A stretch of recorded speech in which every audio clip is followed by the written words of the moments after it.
Hare Krishna. It gives me great happiness to see so many of you all beaming, happy. You've come to hear Ramayan on a Saturday morning. You could be doing so many other things. But I'm so happy at this opportunity to serve all of you. And my deep gratitude to Krishna Purna Mataji. She has been a tremendous source of inspiration for me when I came here first time 20 years ago. Since then, I've seen her spearheading this volunteers care, this VCC, Volunteer Care Council. I'm very grateful to all of you. And I was asked to speak on Ramayan. I immediately thought of Hanumanji, because all of you are following Hanumanji's footsteps. We are all doing seva at the manor. And for those of you who don't know, you are very, very famous all over the world. Bhaktas of the Manor community is famous everywhere in ISKCON world for their amazing services that they render. When I joined my temple in 1998, I used to hear about Bhaktas of the Manor as the emblem of service. It is service centered. So, very, very grateful. And we will discuss from our hero. Hanumanji is our hero because he just wants to serve Lord Ram. So, we all want to serve the Lord. And how can we serve best? So, Hanumanji, I think he is the best teacher of service attitude. So, Ramayan is endless. There is so much we can discuss from Ramayan. I'm just going to share a few things, hoping that this will arouse your curiosity and your desire, and you will also start reading Ramayan and hearing Ramayan. Ramayan has so much nectar that you will be amazed by the fine details that Valmiki Muni gives in Ramayan. So we will begin now. I am remembering one verse which used to come in Ramanand Sagar's Ramayan serial in 1988. And every time this verse would play on the screen, I was a 14-year-old, 15-year-old boy then. I would just hum this verse, not knowing the meaning. But now when I reflect on the meaning of this verse, two verses, I'm so mesmerized at the potency of Ramayan. Tulsidas says, I can't sing it in the proper meter in which it used to come on the TV, but it was something like this.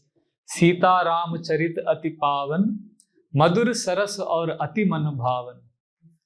Puni Puni Kidariye Shuniye Shunaye, Hiya ki Pyas Bujat na Bujaye. This is the power of Ramayan, which means Sita Ram Charit, glorifying Sita Ram, Ati Pavan, you will feel so purified. You will feel so happy when you glorify Sita Ram. Madhur Saras aur Ati Manu Bhavan, it is not only sweet to the ears and the mind, it also completely pacifies the heart. And the best part about Ramayan is, Puni Puni Kidariye Shuniye Shunaye. The more and more you hear and speak about Ramayan, Hiya ki pyas bujat na bujaye. You will be completely satisfied but not satisfied. You will want more. And that's the beauty of Ramayan.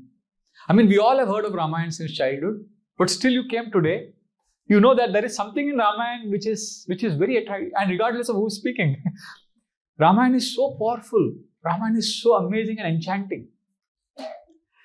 Actually, one of the things that disappoints me often is, people say, Prabhu, you should speak some life lessons from Ramayan. I say, forget life lessons, just speak Ramayan. The Lord will reveal the life lessons from within. Because there is Lord as Paramatma in the heart, will guide you. So I'm hoping that you will also discover some pearls from the Ramayan. So before I begin, I'm going to today try to completely cover the Sundar Kand, which is the section where Hanumanji leaps to Lanka and then comes back. The entire section I'm going to briefly explain. But before that, I want to tell one pastime of Srila Prabhupada, which happened in London, which is connected to what I'm going to say now. Srila Prabhupada was in London in 1973. He was giving a lecture to the Gujarati Association. And the president of that Gujarati Association was introducing Srila Prabhupada. And he introduced, he was an not elderly gentleman, but he had just completed his family responsibilities. And for this person was the president of that Gujarati Sangha. So he thought he will introduce Srila Prabhupada. And he introduced on the microphone, and then he sat to hear the class.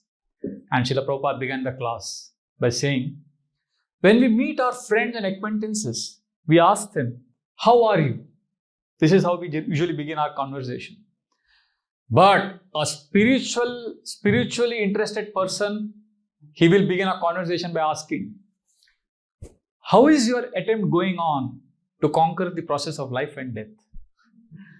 How is your spiritual journey? This is what you will ask another person. This is how Srila Prabhupada began the class. This one sentence, this introductory sentence, hit this Gujarati gentleman so hard. He said, I never thought like this. I never asked deeper questions of life. We only ask questions about eating, sleeping, mating, and defending. But there are deeper questions. So this question was so intriguing that this gentleman, immediately after Srila Prabhupada's talk, started reading Bhagavatam. And he got so addicted to Ramayan, Bhagavatam, Krishna Katha, that he went on to become one of the most legendary sannyasis in ISKCON. He is from Rajkot originally. His Holiness, Srila Mahavishnu Swami Maharaj, who from the age, then he joined the temple. He had got his daughters married and he had fulfilled all his responsibilities. Then he joined the temple. Until the age of 95 or 96, he was a sannyasi traveling, preaching. I've heard his Ramayan classes and he used to love Nasik Dham. And he wanted to leave his body in Nasik, Sri Nasik Dham, where Lord Ram performed pastimes in Panchavati. So he is one of my biggest inspirations. And why I'm telling you his pastime is because he was a strong advocate of reading and hearing Bhagavatam and Ramayan and scriptures, not with any agenda, but simply hearing Katha. Lessons will come automatically. Because I remember one of his very close disciples said that when Guru Maharaj, His Holiness Srila Mahavishnu Swami Maharaj would come to their house, regardless of the situation or the circumstances, he would read Ramayan or Bhagavatam. Like somebody would say, Maharaj, today there is a wedding in our family. So it's not that Maharaj will pick up some pastime from Bhagavatam which speaks about marriage. He will just speak whatever is there, whatever inspires him at that moment. Second canto, okay, second canto.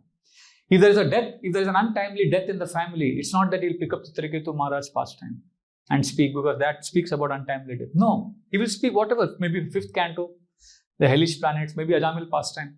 Because Bhagavatam is sugar candy, Ramayan is like a sugar candy. Wherever you taste, it's sweet. So Ramayan is like that. So we are going to read and discuss Ramayan not with an agenda to get lessons, but try to absorb and enter the space of the Lord. There is I space and God space. Most of us live in I space. Even when we want practical life lessons, we think my life is important, my problems are important. It's all about me, I, me and mine. How can God help me in my problems? But God's space is, well, my problems will continue. So what? But the Lord is wonderful. I want to be in God's space. I want to glorify the Lord. I want to hear His glories. And then you will see something magical happen in your consciousness. Everything will fall in place. You will be like a puppet, dancing to the tunes of the Lord. The Lord will guide you very tenderly, very affectionately. He will take you forward. So with this introduction, I now ask you to enter Sundar Kand, where Kishkinda Kand is ended. And the story, all the Vanaras are thinking, who will jump? Sampati had explained to them that Ravana has taken Mother Sita and kept her at Lanka. So now they're all discussing who will go to Lanka and get news of Mother Sita. There's a lot of discussion happening. So we are entering the pastime at this stage. And I can see by all of you nodding your heads that you already know the Ramayan pastime. But this is very interesting.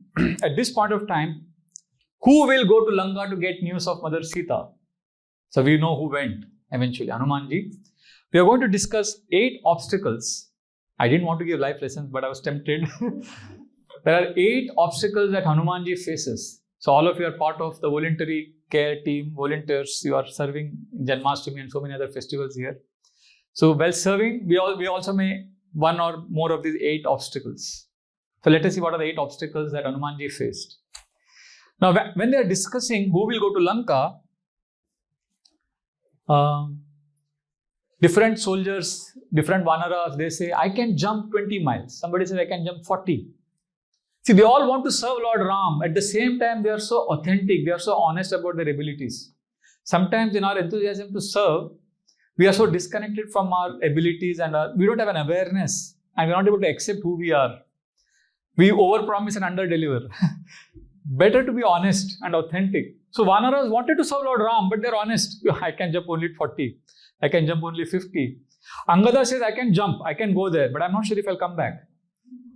So then immediately Jambavan says, no, Angada, even if you can, you should not go because you are our prince regent. You are the successor. You should be here. Then who will go?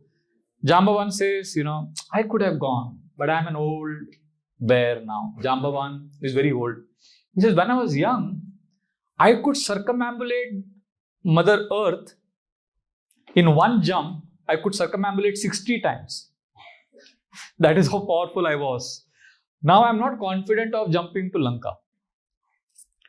So like this they are discussing, and then Jambavan says, Hanuman can. And Hanuman is sitting quietly in one place and is thinking. So Jambavan says, Hanuman, remember you have all the power. And then Jambavan reminds Hanuman of his power. And Hanuman says, yes, I can jump to Lanka. I can get news of Mother Sita. I remember when my father told me the Ramayan for the first time, I asked him a question. He couldn't answer. Then I discovered the answer in Valmiki Ramayan. So the question I got was, there is a saying that Hanuman was cursed when he was a small child because he was creating so much disturbance. The sages cursed him that you will forget all your power only when somebody reminds you. Then you will get all the memory back, all your power back, and then you can do your Herculean activities. So when I heard this, I remember asking my father that, then when Sugriva was under banishment, Sugriva was hiding from Vali, and Hanuman was loyally with him. Sugriva could have reminded Hanuman. Jambavan was also there that time. They could have reminded Hanuman of his power and he could have helped Sugriva get back his kingdom. So why did anybody remind Hanuman earlier? So then Valmiki Ramayan explains very beautifully, it is not simply, the criteria was not that anybody reminds Hanuman will get back his strength.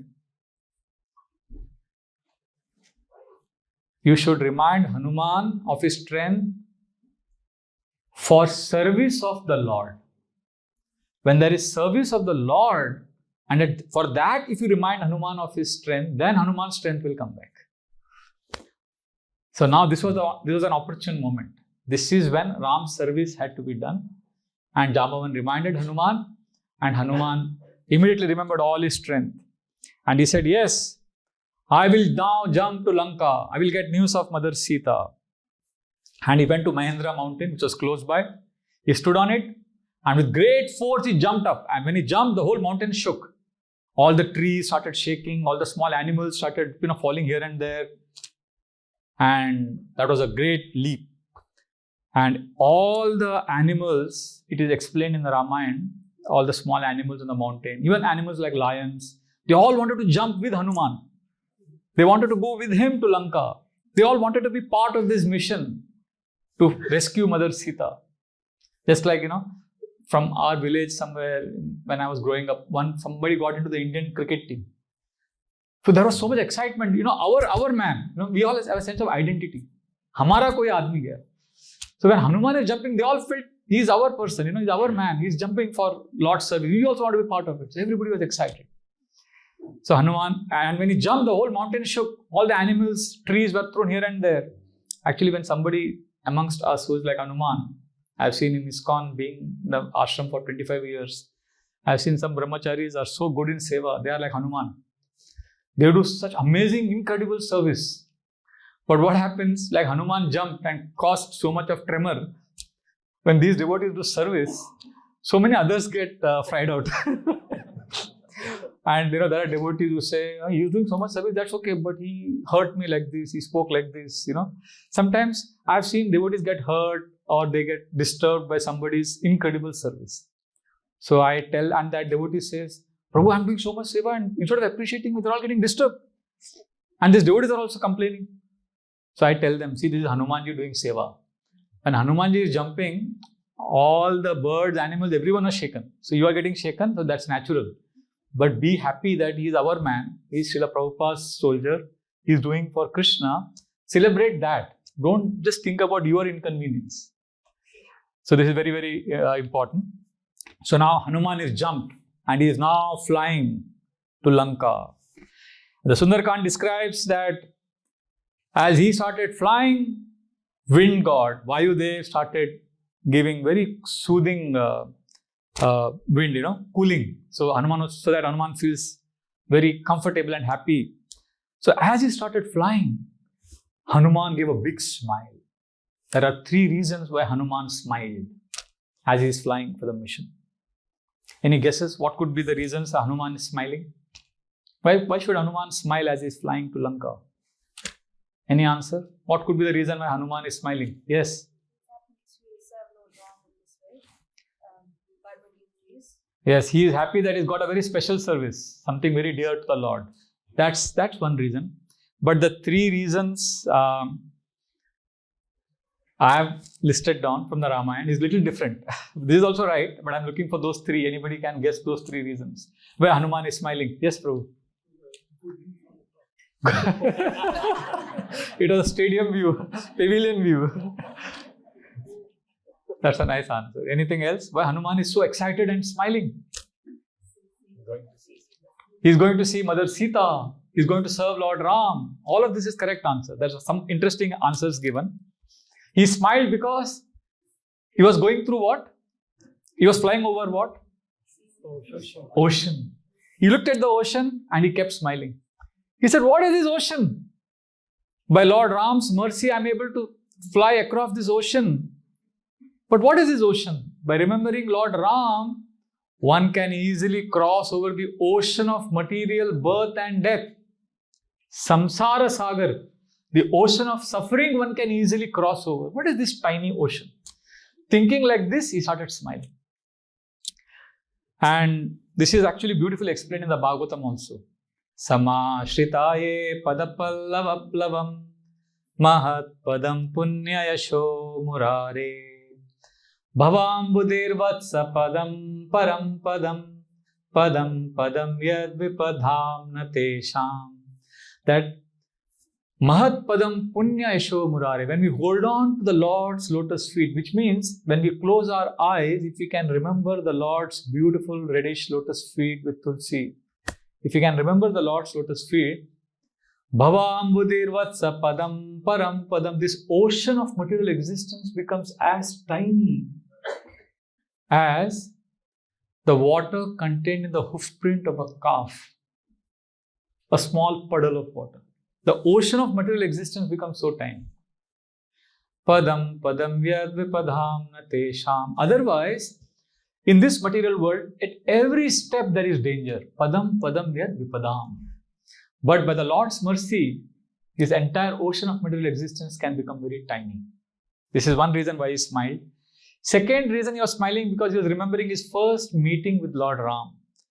When they met for the first time, Hanuman said, when they were introducing each other, Hanuman said, I'm servant of Sugriv. Actually, Hanuman is servant of Lord Ram, Lord Vishnu. But in that moment, he said, I'm servant of Sugriv, and Lord Ram did not approve of it because Lord Ram knows he is my servant. He loves me. He said something which is not true. And Lord Ram for a moment looked at Lakshman, and that very moment Hanuman realized that, it happens with you sometimes. You say something and then you realize, oh, I shouldn't have said this. That very moment Hanuman said, oh, I shouldn't have said this. I am servant of the Lord.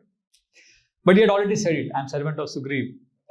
So then Lord Ram looked at Hanuman again, and then the whole conversation happened where Lakshman introduced Ram and Lakshman, and then Hanuman took both of them to Sugriva.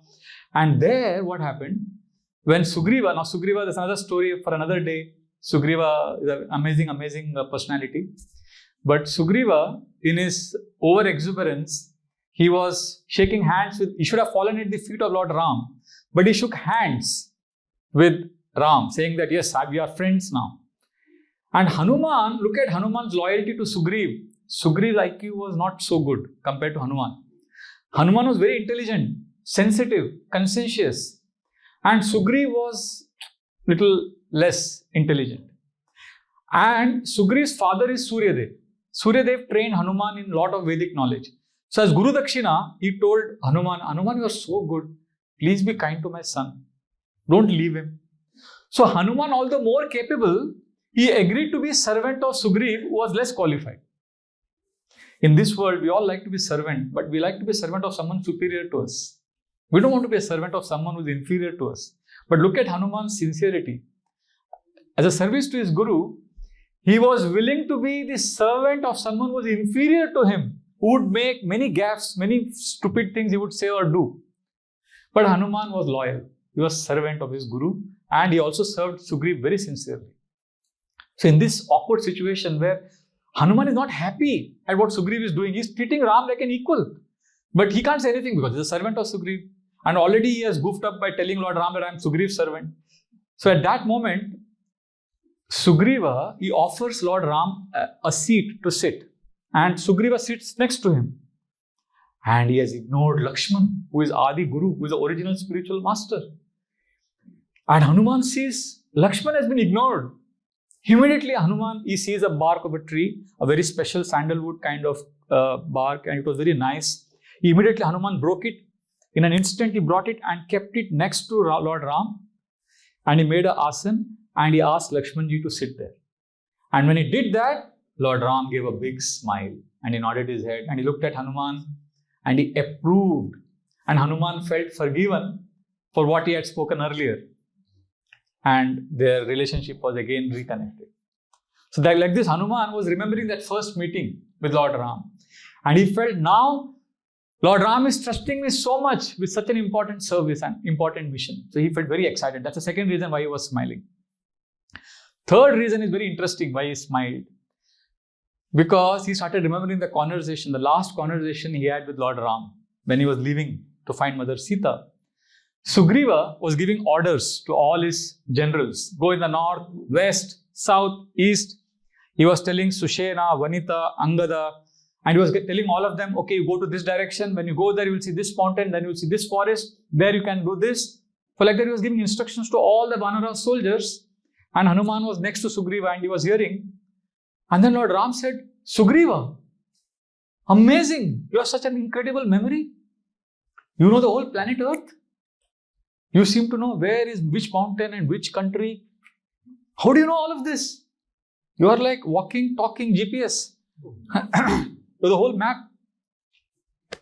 So Sugriva said, my dear Lord, when Vali was chasing me, he was killing me. In fear of Vali, I was running. And when I was running, I ran through the whole earth. And I saw all these places. So I remember. Then Lord Ram started laughing heartily, saying that you were running for your life.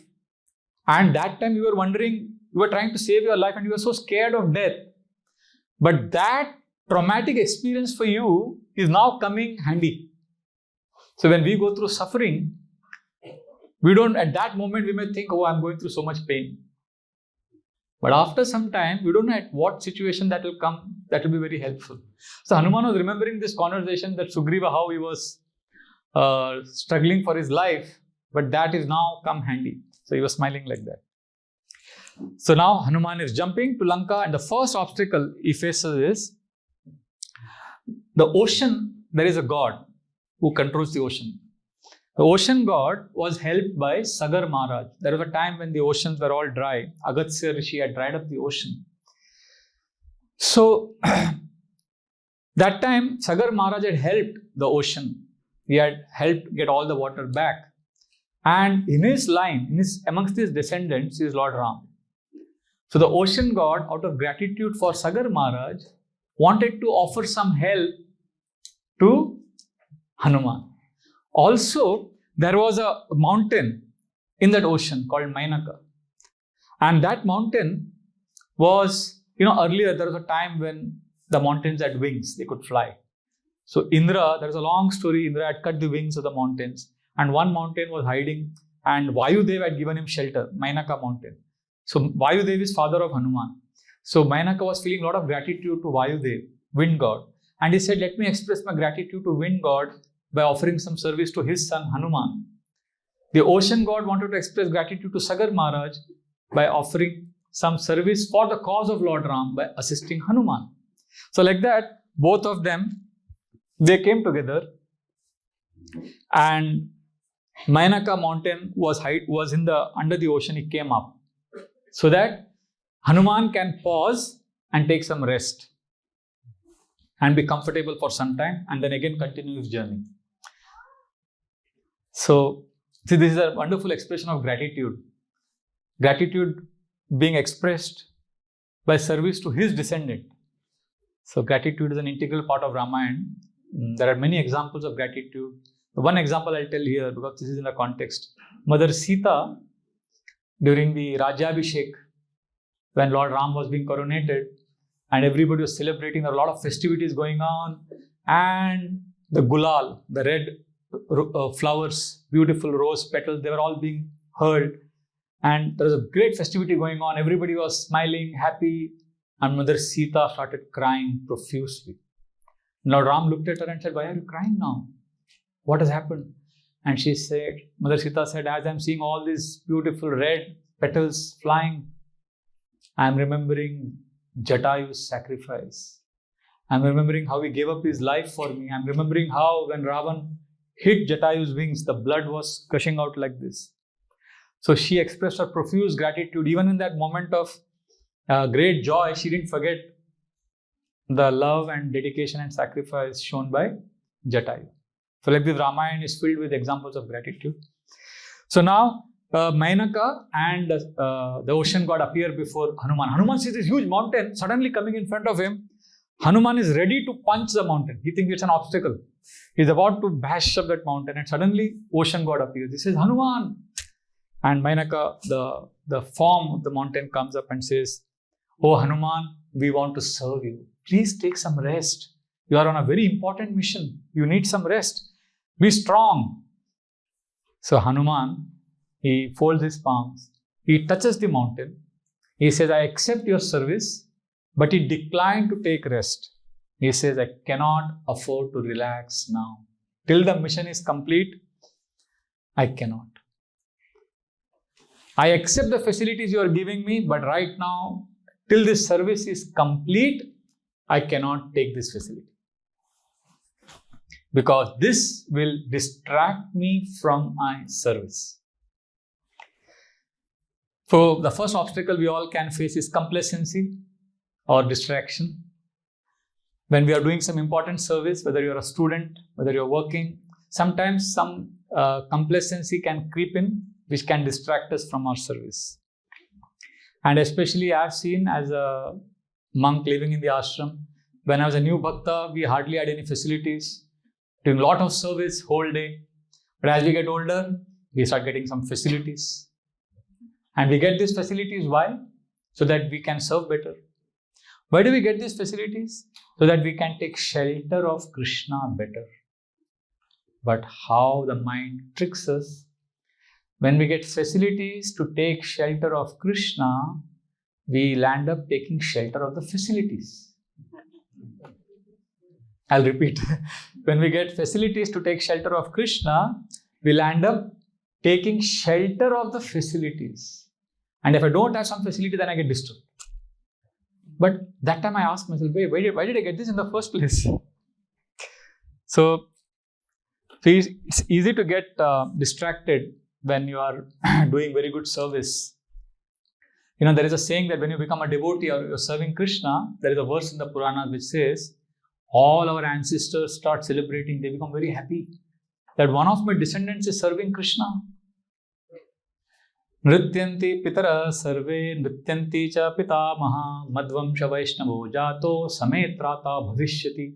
Just like, you know, some Olympic champion is running and is about to reach the finishing line and everybody's cheering him. So all our ancestors are in the stands and they are cheering, yes, our descendant is now going to, he's become a Vaishnava, he's become a devotee, now he's going to deliver all of us. They're very excited. So when we are doing service, we have got blessings of so many of our ancestors. So many people are happy with us. So at that moment, it's easy to get carried away. It's easy to think that I don't need anybody or I don't need anything. Let me just relax. Everything will happen. Vishwanath Chakravarti Thakur says one of the disadvantages of bhakti is that we get a lot of honor, fame, respect, and that can make us complacent and it can make us take shelter of facilities rather than the service. So one has to be careful not to be distracted. You know, when I was new, regardless of how many people came for the class, who was there for kirtan, we would just sing, give class, chant. But somewhere, as we get older, we start asking, okay, how many people are coming for the program? What is the agenda of this program? Agenda is to glorify Krishna, Baba. Why are you so thinking about so many other details, minor details? So it's possible to get distracted. That is first obstacle. What is the first obstacle? Complacency.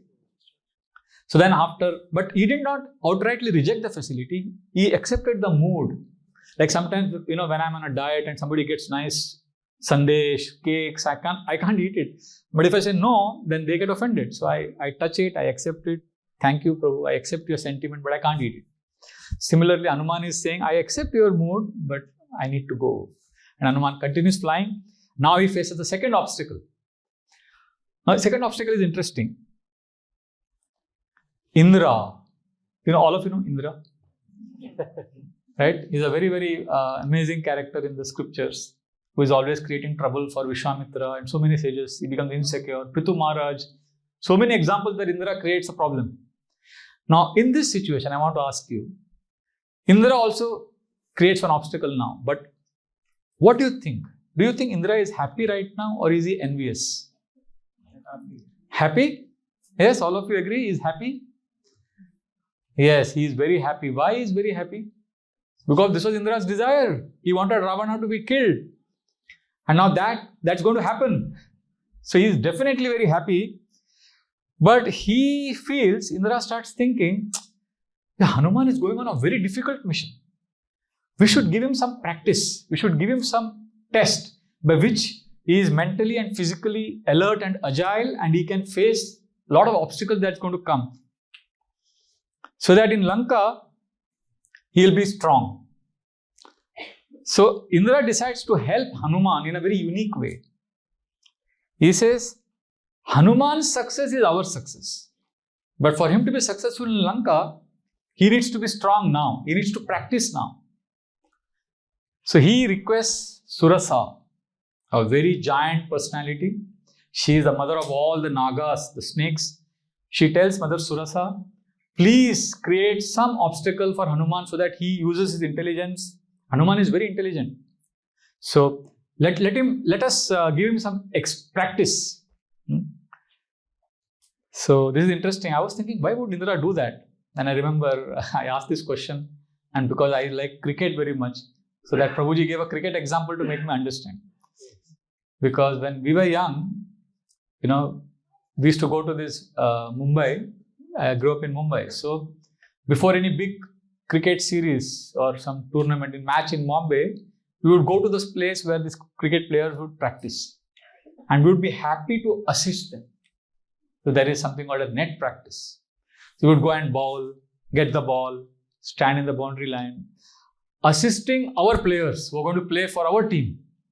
The sense of identity. So Indra is feeling Hanuman is our man. We should give him some net practice.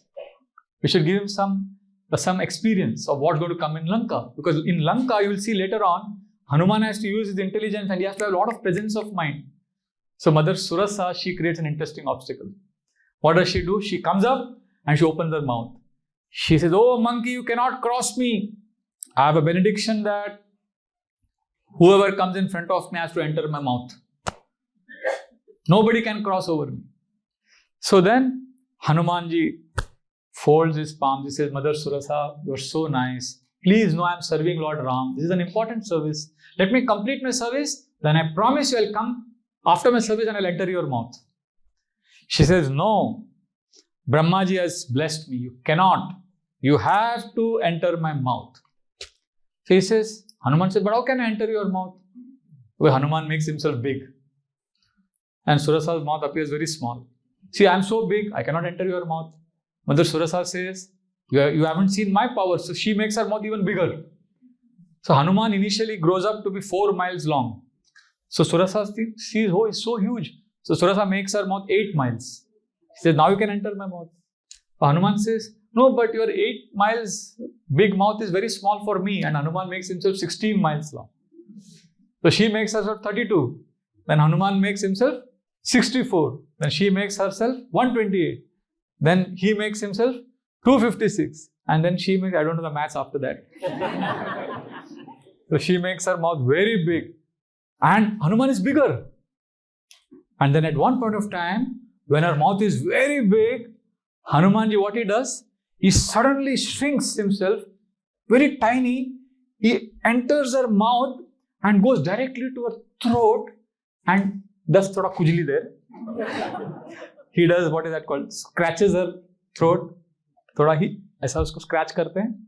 And then it comes out. And she's feeling something in her mouth. What is happening in my throat? And then she realizes Hanuman is inside. He's scratching her throat. And then he comes out and comes in front of her and assumes his normal size. And he says, see, Mother Surasa, I entered your mouth. I fulfilled your desire. And then she suddenly realizes what had happened. As she was becoming big, Hanuman was becoming bigger. Suddenly Hanuman became small. And then she says, wow, you are an intelligent monkey. Our Vaishnava Acharyas give the purport that the obstacle that came up now was competition, competing. Many times when somebody does something, we want to do better than him. Better than him. I want to be better than him. So this competitive mentality is very dangerous for a devotional service. The solution for this is, I want to be small. I want to be servant. I want to assist. Not that I want to be better than you. I will do nice service, not to compete with you, not to outdo you, but I will do very good service so that you are inspired to do better than me. In Vrindavan, the Gopas are running, the coward boyfriends of Krishna, to catch Krishna. Aham purvam, iti samsprishya remire. Shukadeva Goswami says the boys were telling each other, I am going to be the first one to catch Krishna. And they used to have a race. But the mood was, I am going to run very fast so that you are inspired by me and you run faster and you catch Krishna first. So when devotees come together and we do book distribution, we do seva, the mood is, we want others to do better than us. We don't want to compete. So here, Surasa starts feeling very happy to see Hanuman's intelligence. She says, Hanuman, you are very clever. I am proud of you and I give you my heartfelt blessings that you will be most successful in your mission. So this is very important. We should never forget the purpose. See, Hanuman could have been conscious of the competition. He could have thought, how can she be bigger than me? I am bigger than her. And they could have spent the whole day competing like that, going up. But then Hanuman did not forget the purpose. Why is he there in the first place? He didn't forget the mission. Sometimes we get so carried away by the circumstances, we get so caught up by the circumstances that we forget the purpose of our life. We forget the mission. We forget why I'm doing something. And that minor, present, temporary situation overwhelms us. It has happened with us. It has happened to you anytime. We just forget what I'm doing, why I'm doing. Like nowadays, the biggest dirty game going around is this views game, You do kirtan and then you post it on Instagram. How many views I got? Oh, you got 500 views. I got only 200 views. There's a craze for getting more views, more likes, more followers. That's basically this Surasa, this mentality, I want more. This is so trivial. It's nothing compared to the experience we can get by connecting with Krishna. So one has to be careful of this competitive mentality. That is the second obstacle. The third obstacle Hanumanji faces when he's jumping to Lanka. So first was, whom did he meet first? Mountain, Mainaka mountain. Second, Surasa. Now when he's flying, there is one evil rakshasi, a demoness, by the name Sinhika. Now she had a very special power. If anybody is flying, by just a shadow, she can capture that person. So she is Hanuman flying and Hanuman's shadow, through the shadow, she pulls him down. And Hanuman feels stuck. He says, I'm not able to go forward. Somebody is stopping me. And he looks down and Sinhika is huge. She has a gigantic, horrible looking form and she pulls Hanuman down. Now Hanuman realizes that, this is a very envious rakshasi who just wants to pull me down. She's not letting me fly. Hanuman is trying to go higher and she's pulling him down. This happens with people in this world also. You try to do service and you are pulled down. Something is pulling us down. Not somebody. Nobody else is pulling us down. There is somebody within us who is pulling us down. And that is called envy. Sinhika represents Irsha or envy. Envy means pulling down. The crab exporters, they save lots of money by not having a lid on their containers in which they export crabs, because they are confident that the crabs won't escape. Because one crab, when he tries to escape, the other crabs pull him down. That's why it's called crab mentality. Crab mentality is, When one crab tries to escape, all the others pull him down. Somebody is trying to go back home, back to Krishna, try to perfect his spiritual life, the others will pull him down. Envy is very common in material world. So Hanuman realizes envy is something you cannot bargain. You cannot say, okay, let us discuss about envy. Or, let us negotiate. No. Envy is something which has to be crushed.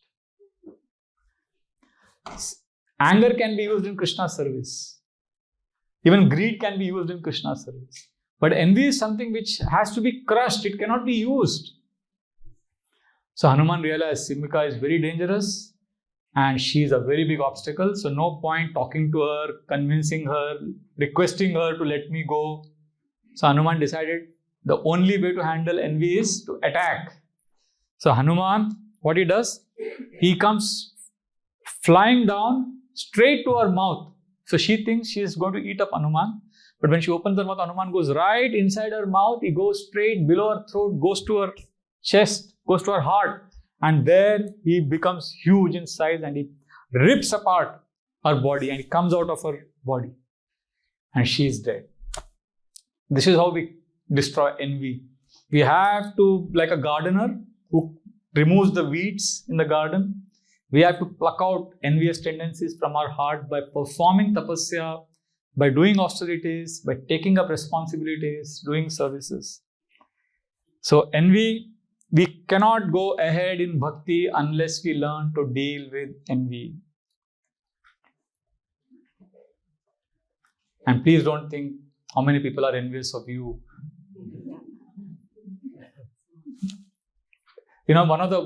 Why envy? Sometimes people say, Prabhu, I am suffering from lust. Lust is also a very big problem. But lust is not as dangerous as envy. Because lust is something I've seen generally when we are attacked by lust. I've seen sincere devotees, they become humble. Prabhu, this is a very big anartha. Please help. Please pray for me. Lust is something it humbles us. But you know what envy does? It blinds us.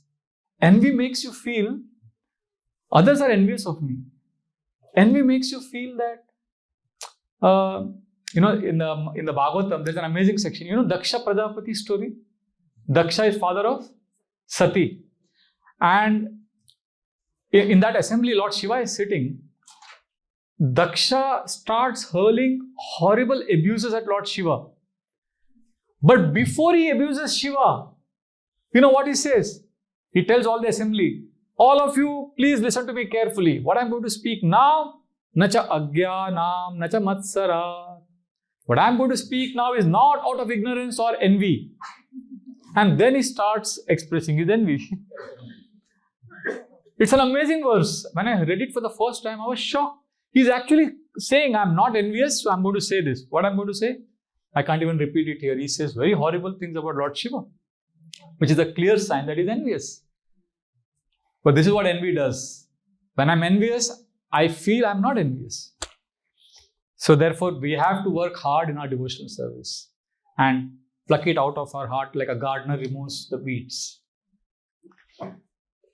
So how many obstacles have we discussed?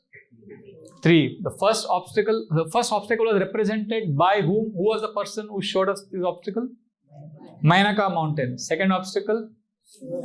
Surasa revealed which obstacle? Competition. Mainaka revealed complacency. And third obstacle was shown by Sinhika and envy. Now Hanuman comes flying and he reached Lanka. But he reached in the afternoon. So he said, now a very interesting section, please listen carefully. What Hanuman does in Lanka is amazing. So when he reaches Lanka, he says, okay, it's afternoon time. Now if I enter, everybody will notice me. Let me wait for sunset. Let me wait till things cool down.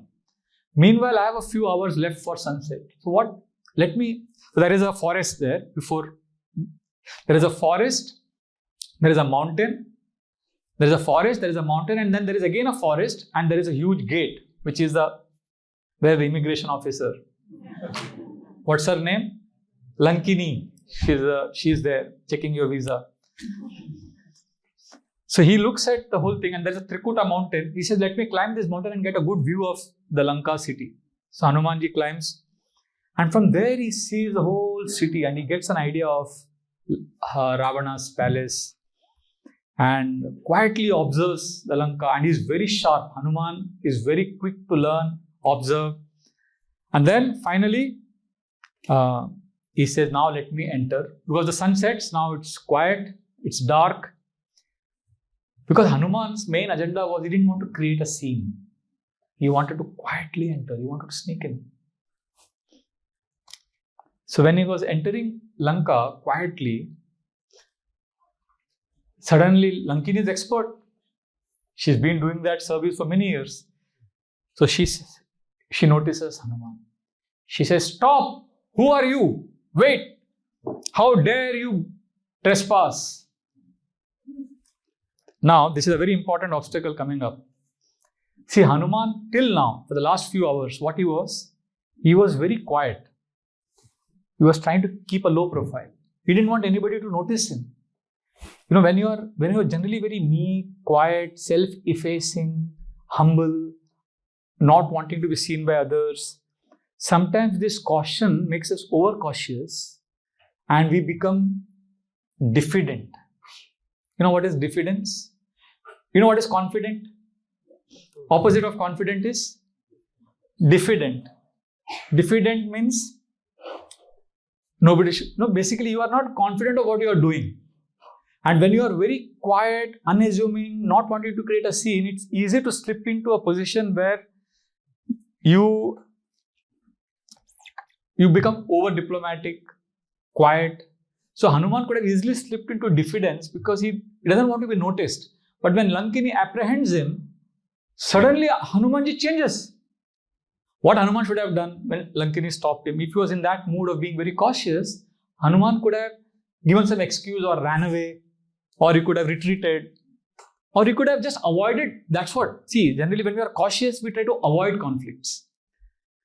Many times I've seen devotees also in the name of, we don't want conflict, so we avoid conflicts totally. Actually, ideally is conflict resolution, but we don't have the skill sets for conflict resolution, so we practice conflict avoidance. But avoiding conflicts creates a bigger toxic situation later on.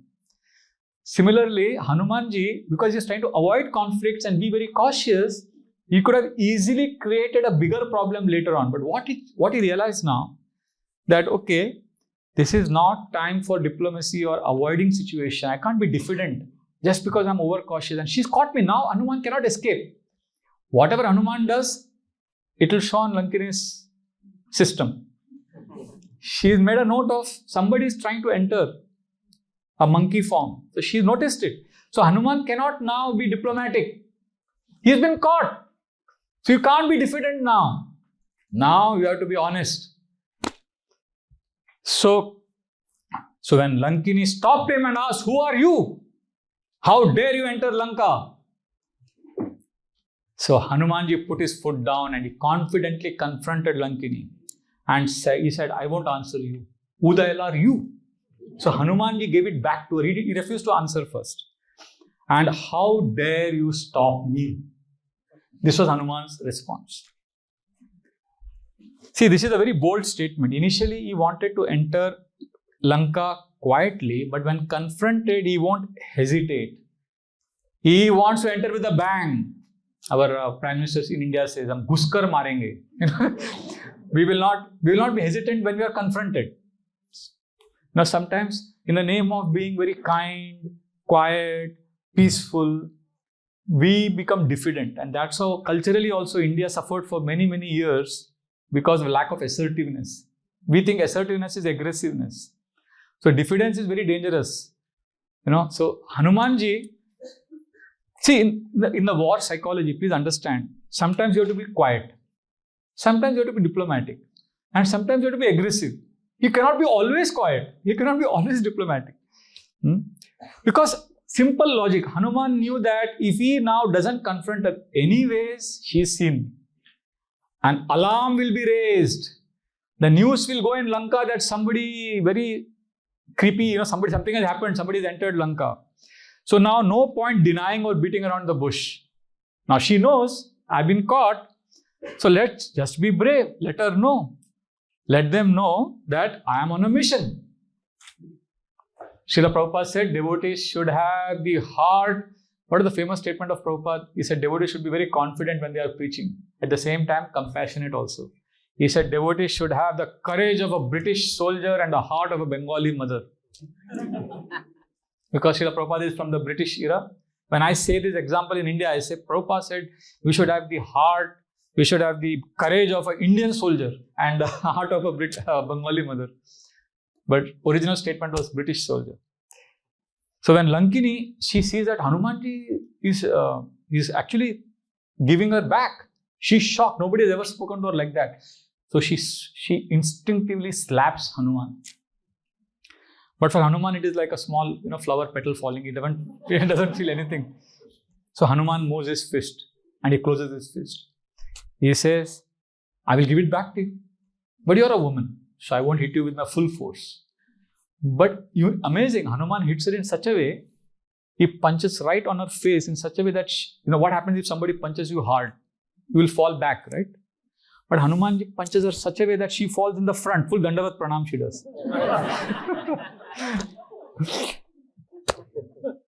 And then she gets up and Hanuman is waiting. Hanuman is not in a mission to, now that he's been caught, he doesn't want to hide or run away. Let me confront her. So he's standing there, he's waiting for her to, gather her senses, wake up. And she's like balancing herself and she says, oh, you are not an ordinary monkey. Nobody has ever hit me like this. Who are you? And Hanuman says, yes, you have guessed right. I am not an ordinary monkey. I am Lord Ram's servant. Jai Shri Ram. That's how he roars. Actually, when Hanuman enters Lanka, when he's on the Trikuta mountain, he starts hearing a roaring sound from the city of Lanka. There is a constant, the Valmiki Ramayan describes the sound coming from Lanka. Constant sound. It's like a lot of activity happening in Lanka. and now Hanumanji roars loudly the glories of Lord Ram. And when he hits Lankini, Lankini says, yes, many years ago, Lord Brahmaji had predicted that, oh Lankini, when a monkey confronts you and enters Lanka, please know that the destruction of this city is imminent. So Hanuman smiles. And then Lankini says, and then Lankini pauses. She wanted to say something. She stops. And then suddenly in front of Hanuman, she disappears. What happened to her? Where did she go? We'll come back to this later. In case I forget, you remind me. Because then story will, we'll get lost in I want to continue the flow. So the point right now is Lankini is disappeared. Let us come back to Lankini later. But right now, Hanumanji is showing, Hanumanji has dealt with 3 obstacles that can potentially come. 4 obstacles, right? What is the first one? Complacency. Second, competition. Third, envy. Fourth, diffidence. Now, the 5th obstacle, but before that, we should also know that, what Hanuman entered Lanka after beating Lankini. So he enters. Now he could have easily slipped to the other mood now. I am courageous, I don't care. I have confronted Lankini now. Again, he could have gone around bashing up things. That would have again impeded his mission. See, Hanumanji is not only courageous, but is also cautious. He is able to balance caution and courage. Immediately, again he becomes quiet. Again he becomes small. Again, like a cat size, he starts running around, quietly moving. This is very, very important. Satarkta and sahas, both are needed. Alertness, courage, as well as caution. How many of you follow cricket? Test match? Test match is 5 days, they play. I know in England you should give examples of football, but since most of you are Indians, and in India, cricket is one of the most powerful religions. So in test match, the batsman, he comes on the front foot and hits a 6. Second ball again 6. Third ball again he comes on the front foot and hits a 6. But remember, it's a test match, not a T20. So his partner, the non-striker, he'll come and tell him, slow down, Baba. So if he comes out like that, what will happen? He'll get out. So you hit a 6, After you hit sixes in first 3 balls, you have basically rattled the confidence of the bowler. But then the bowler may also actually be happy that you come and hit a 6, because he knows that if you get carried away, then you may get out.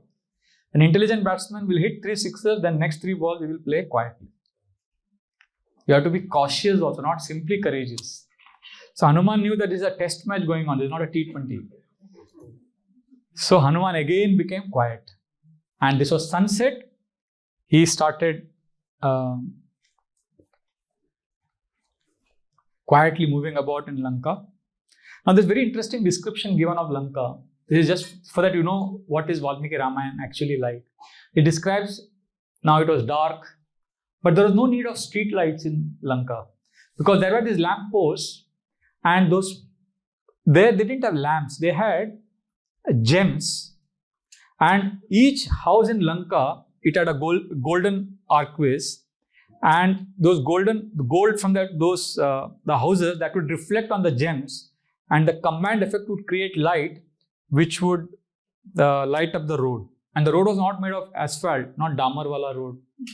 It was road filled with fresh, fragrant flowers. That was Lanka's road, streets, and that was the light. So this is Hanumanji looking at Lanka. Dazzling Lanka. But Hanumanji could see there is all tamogun there, darkness. Srila Prabhupada, when he entered Boston, when he entered New York, when he saw the New York harbor for the first time, he saw lights. And Srila Prabhupada writes in that diary, I'm seeing dazzling lights and I can see darkness everywhere. It's very ironic. He's seeing light everywhere, but he's seeing darkness. Similarly, Hanumanji is seeing dazzling Lanka, but he sees darkness. And then he said, let me see what's happening in the houses in Lanka. So he comes forward and he puts his ear on the wall. He says, I want to know what's happening inside.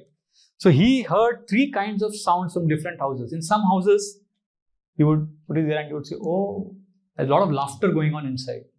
So they're having a good time. They're having a party. Some houses, he would go outside, he would hear a lot of music. Some houses, he was hearing tinkling of jewels. So like that, he understood that people in Lanka are quite prosperous. They are happy. And then he went to the parks and gardens. And he saw there was one place, there was a lot of dangal, wrestling happening. The rakshasas are wrestling, having a wrestling match. And others are, encouraging them. And in one place, he saw a parade march. And some places, he saw a lot of festivities happening. And in one place, he saw rakshasas sitting together and chanting Vedic mantras. And because Hanumanji is expert, he has a lot of knowledge. So he immediately understood, they are special category of rakshasas called Yatudanas. Yatudana is one of the castes amongst rakshasas who are like the brahmanas amongst rakshasas. And they are expert in chanting Vedic mantras. So Hanumanji calculates, a lot of Yatudanas in Lanka. Okay. And then suddenly Hanumanji sees a group of 3-4 people coming. Hanumanji smiles and hides behind a tree. They are ordinary looking rakshasas walking. But why does Hanuman run and hide behind a tree? Because Hanuman is expert. He understands they are ordinary looking rakshasas, but by their body language, he understands they are spies. And Hanuman himself is counterintelligence. He is himself a spy. And he understands they are spies, they are roaming around in normal clothes. But he recognizes, so he hides and he waits for them to pass. And then Hanuman comes out in the open. So like this, he starts searching for Mother Sita, because he's got an idea about Lanka, but he's not able to see where is Mother Sita. And he says, I should go to Ravana's palace. Maybe that's where I'll find. And there is a description given that how Ravana's palace was covered. There were a lot of layers you have to pass. There was a stream of water, and then there was, there was kind of a fortress, small fortress like that. You have to cross through many hurdles. And there were 100,000 soldiers guarding the palace of Ravana. So till now, nobody has been able to catch Hanuman after he has entered Lanka. He's very small size and expertly alert. And when he enters the vicinity of Ravana's palace, he starts smelling something. Can you imagine what must have been the smell outside Ravana's palace? When Srila Prabhupada entered New York first time, he said New York smelled like? Anybody knows? Yeah, Srila Prabhupada said New York smelled like dog stool. So when Hanuman entered Lanka, Ravana's palace, outside Ravana's palace, you know what fragrance, what smell he got? Two smells he got. One was sandalwood incense. Strong smell. That means you can imagine how opulent Lanka must have been. And the second smell was very, very aromatic food. So he realized that they're having a great, they eat well and there are a lot of opulence here. So then he says, let me go to the innermost chambers of Ravana and find out where Mother Sita is. And as he's walking in, he suddenly sees the most amazing airplane of Ravana. What is it called? Pushpaka Viman. And this airplane, now generally if you have your car, if you have your airplane, your own private helicopter, where do you park it? There is a place for parking and you generally parked on the ground. But Hanuman says Pushpak Viman is very uniquely parked. It's hanging in mid-air. It's not on the ground. So he says, wow, what a way to park your plane. So like that. And then he enters Ravana's palace and there he sees different women, all lying in different poses. Some of them are tired, some of them are sleeping. And there he says, but where is Mother Sita? He can't recognize anyone as Mother Sita. If you know, this is not Mother Sita, this is not Sita. And finally he gets exasperated. He says, oh, I think I have failed in my mission. This is the fifth obstacle. Fifth or fourth? Fifth. The fifth obstacle is worry. Hanuman is now gripped by worry. When we are serving, we also feel worried sometimes. The worry makes, a problem could be this much, but the worry makes it much bigger. Sometimes we are genuinely in a problem, but the stories we tell ourselves about that problem makes that problem much, much bigger. The world is full of challenges, but our problem is we expect the world to give us comforts, not challenges. But when the world gives us challenges, because we have been telling the story, I deserve to be comfortable, I deserve to be happy, happiness is my birthright, the world should give me happiness. And when we get these challenges, we start saying, oh, this world is unfair, oh, these people are so nasty, he's envious of me, she doesn't like me. So these stories, this is a worry, which makes our problem much bigger than what it should have been. So Hanumanji starts worrying, I have failed in the mission, I came so far, I couldn't find Mother Sita. Actually, other than me, only Angada, Neela, Nala, Sugriva, only 5 of us can come to Lanka. I know. And only 5 of us, if we come, we'll have to deal with this huge army here. And I have not been able to find. If I go back now and I tell them that I have not been able to find Mother Sita, everybody will be sad.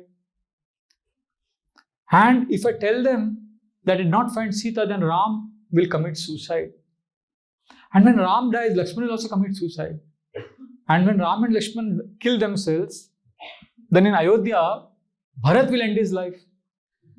And when Bharat will end his life, all the mothers will end their lives. Whole Ayodhya will be in depression. And they will all suffer because of me. I think all of you can relate to this. Everybody is nodding their head. Yes, this is our life. There is a, what is that saying in Hindi? Chinta और चिता एक ही अंतर है दोनों में, एक बिंदी का अंतर. चिंता चिंग आ जाता तो चिता becomes चिंता. The difference is चिता आपको एक बार जलाता है, चिंता बार बार जलाता है. Worry burns you always, but funeral pyre burns you only once. So Hanumanji is worrying. This is a very big obstacle. But because he's Hanuman, he's not like us. So what he does, he comes back.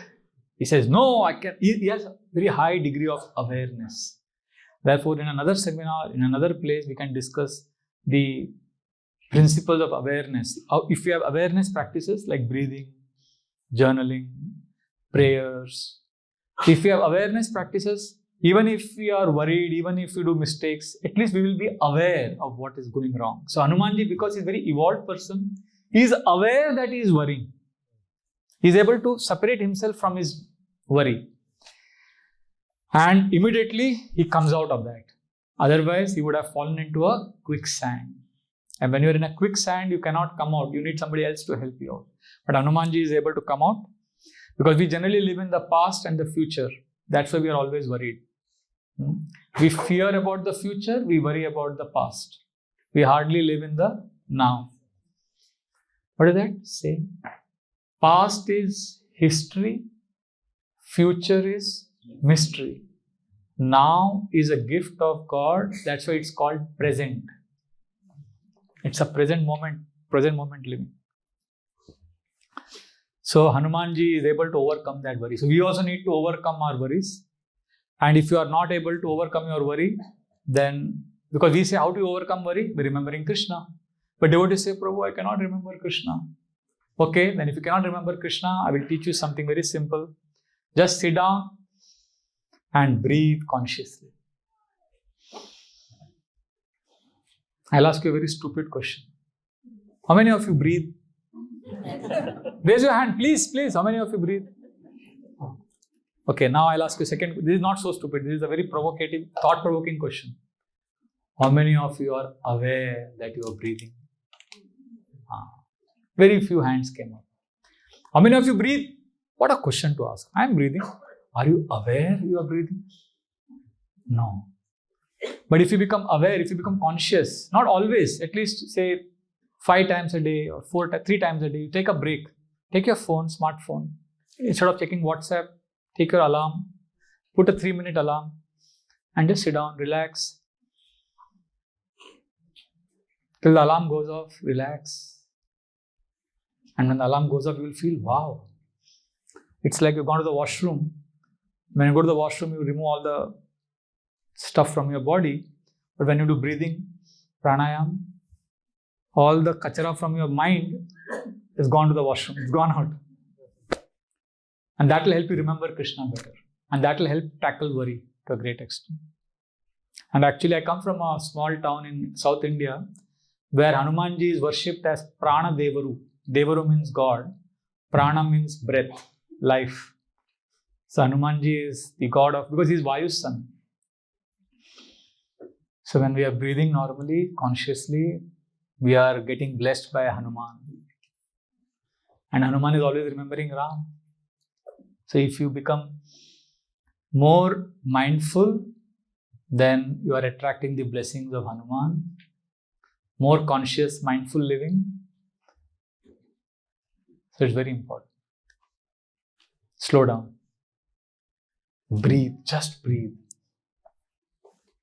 What happens also according to Upanishads, Taittiriya Upanishad explains that the soul is covered by 5 sheaths. Annamaya, Pranamaya, Manomaya, Vijnanamaya and Anandamaya Kosha. So Pranamaya Kosha is the life air. Right now all the blood circulation is happening inside the body because of the way the life air is moving. So our life air is in imbalance. Many of us, we're always stiff. We're always struggling, fighting. But if we learn to breathe normally, our worries can be tackled by Hanumanji's mercy. Is that okay? 5 obstacles we discussed. There are 3 more very interesting obstacles. But before we enter into the next 3, we'll take a short break. I've been asked to take a 20-minute break, right? 20 minutes? Till 12. Till 12 we'll have a break. Now before you leave, wait. I just want to summarize. What are the 5 obstacles? What is the first obstacle? Complacency. Who is the one who is teaching us? Through whom? Mainaka. Second obstacle? Competition. Who is teaching us this? Surasa. Third? Envy. From? Sinhika. Fourth? Diffidence. From? Lankini. And the 5th obstacle? Worry. And where does this worry come? In Ravana's palace. Right? These were the 5 obstacles. Now there is very interesting 3 more. We'll take it up after the break. So we'll continue the discussion from Sri Valmiki Ramayan. So Hanumanji is in Lanka and is now affected by worry and he has come out of worry. And we discussed the principle of breathing and connecting to awareness. So now Hanumanji is facing the 6th obstacle. He has entered Ravana's palace and he enters the innermost chambers and there he sees the ladies in Ravana's innermost palace. And many of them are very scantily dressed. and the details are given. And he sees Mandodari also, who is very, very beautiful, extraordinarily beautiful. And when he sees Mandodari lying next to Ravana, and she's very beautiful, so Hanuman sees her very beautiful and he thinks this is Sita. And he starts jumping and saying, I found Sita, I found Sita. Starts jumping, clapping, and he, like a monkey does, he takes his tail and he starts kissing his tail. And he becomes very excited. And then suddenly he realizes, no, Mother Sita won't be lying on Ravana's bed. This is not Mother Sita. He had actually seen Mandodari, Ravana's principal queen. And then realizing that he's not able to find Mother Sita, and also seeing so many women, all beautiful. Ravana, he had some shaktis. He could impress many women and get them to his. See, earlier he used to force the women, but then when he molested Punjika Sthali, then Brahmaji cursed him that if you ever force yourself on a woman and you rape her or you molest her, you will instantly die. So Ravana, that's why Mahapashva, one of Ravana's minister, tells him that why don't you molest Sita? So that time Ravana says, I cannot because I don't want to die. So that's why, but Ravana had so much of charm and so much of his beauty is also described in the Ramayana. Ravana was actually very handsome, very beautiful. So he could impress and charm so many women. And so many beautiful women were there. And when Hanumanji sees all of them, he becomes overwhelmed with guilt and self-doubt. Why guilt? Because he is a brahmachari. Brahmachari has no business entering a woman's bedroom. He is supposed to stay away from money and women and respect them from far. And here he is in the innermost chamber, seeing not only women in Ravana's bedroom, he is seeing them scantily dressed, lying in different poses. And he says, oh, I am a disgrace to brahmachari. How can I see this? And he starts doubting himself. Self-doubt and guilt can overcome some of the best of sincere devotees. So that's another topic for another day. How to deal with self-doubt, guilt. But suffice to say that Hanuman here, again, because of his awareness, he understands that he's getting overcome by self-doubt and guilt. So he composes himself, he gathers himself and he says, he comes back to his purpose and vision. He says, I'm not seeing these women because I want to enjoy them. I'm not looking at them for their beauty. I'm looking at them because I want to serve Lord Ram. I want to find Mother Sita. So connecting to his service, connecting to his purpose helps him overcome that doubt and guilt. So therefore, sometimes in service, many people, Prabhupada said, do the needful. Sometimes you have to do the needful. And we get mental about some things. And we then start doubting ourselves. But if we connect to the vision or the purpose, we will be able to be unaffected. Hanumanji was not affected by the women, but he was affected by his own doubt. So Hanumanji actually sees Ravana lying on the bed and he was intoxicated. Actually, Ravana's beauty is described there. He had very beautiful reddish robes. His arms had scars and wounds of battle. But Hanumanji, when he saw, this is the first time he's seeing Ravana. Actually, Hanuman, first impression was, oh, he's beautiful. But also Hanuman felt disgusted because he was snoring. Ravana was snoring.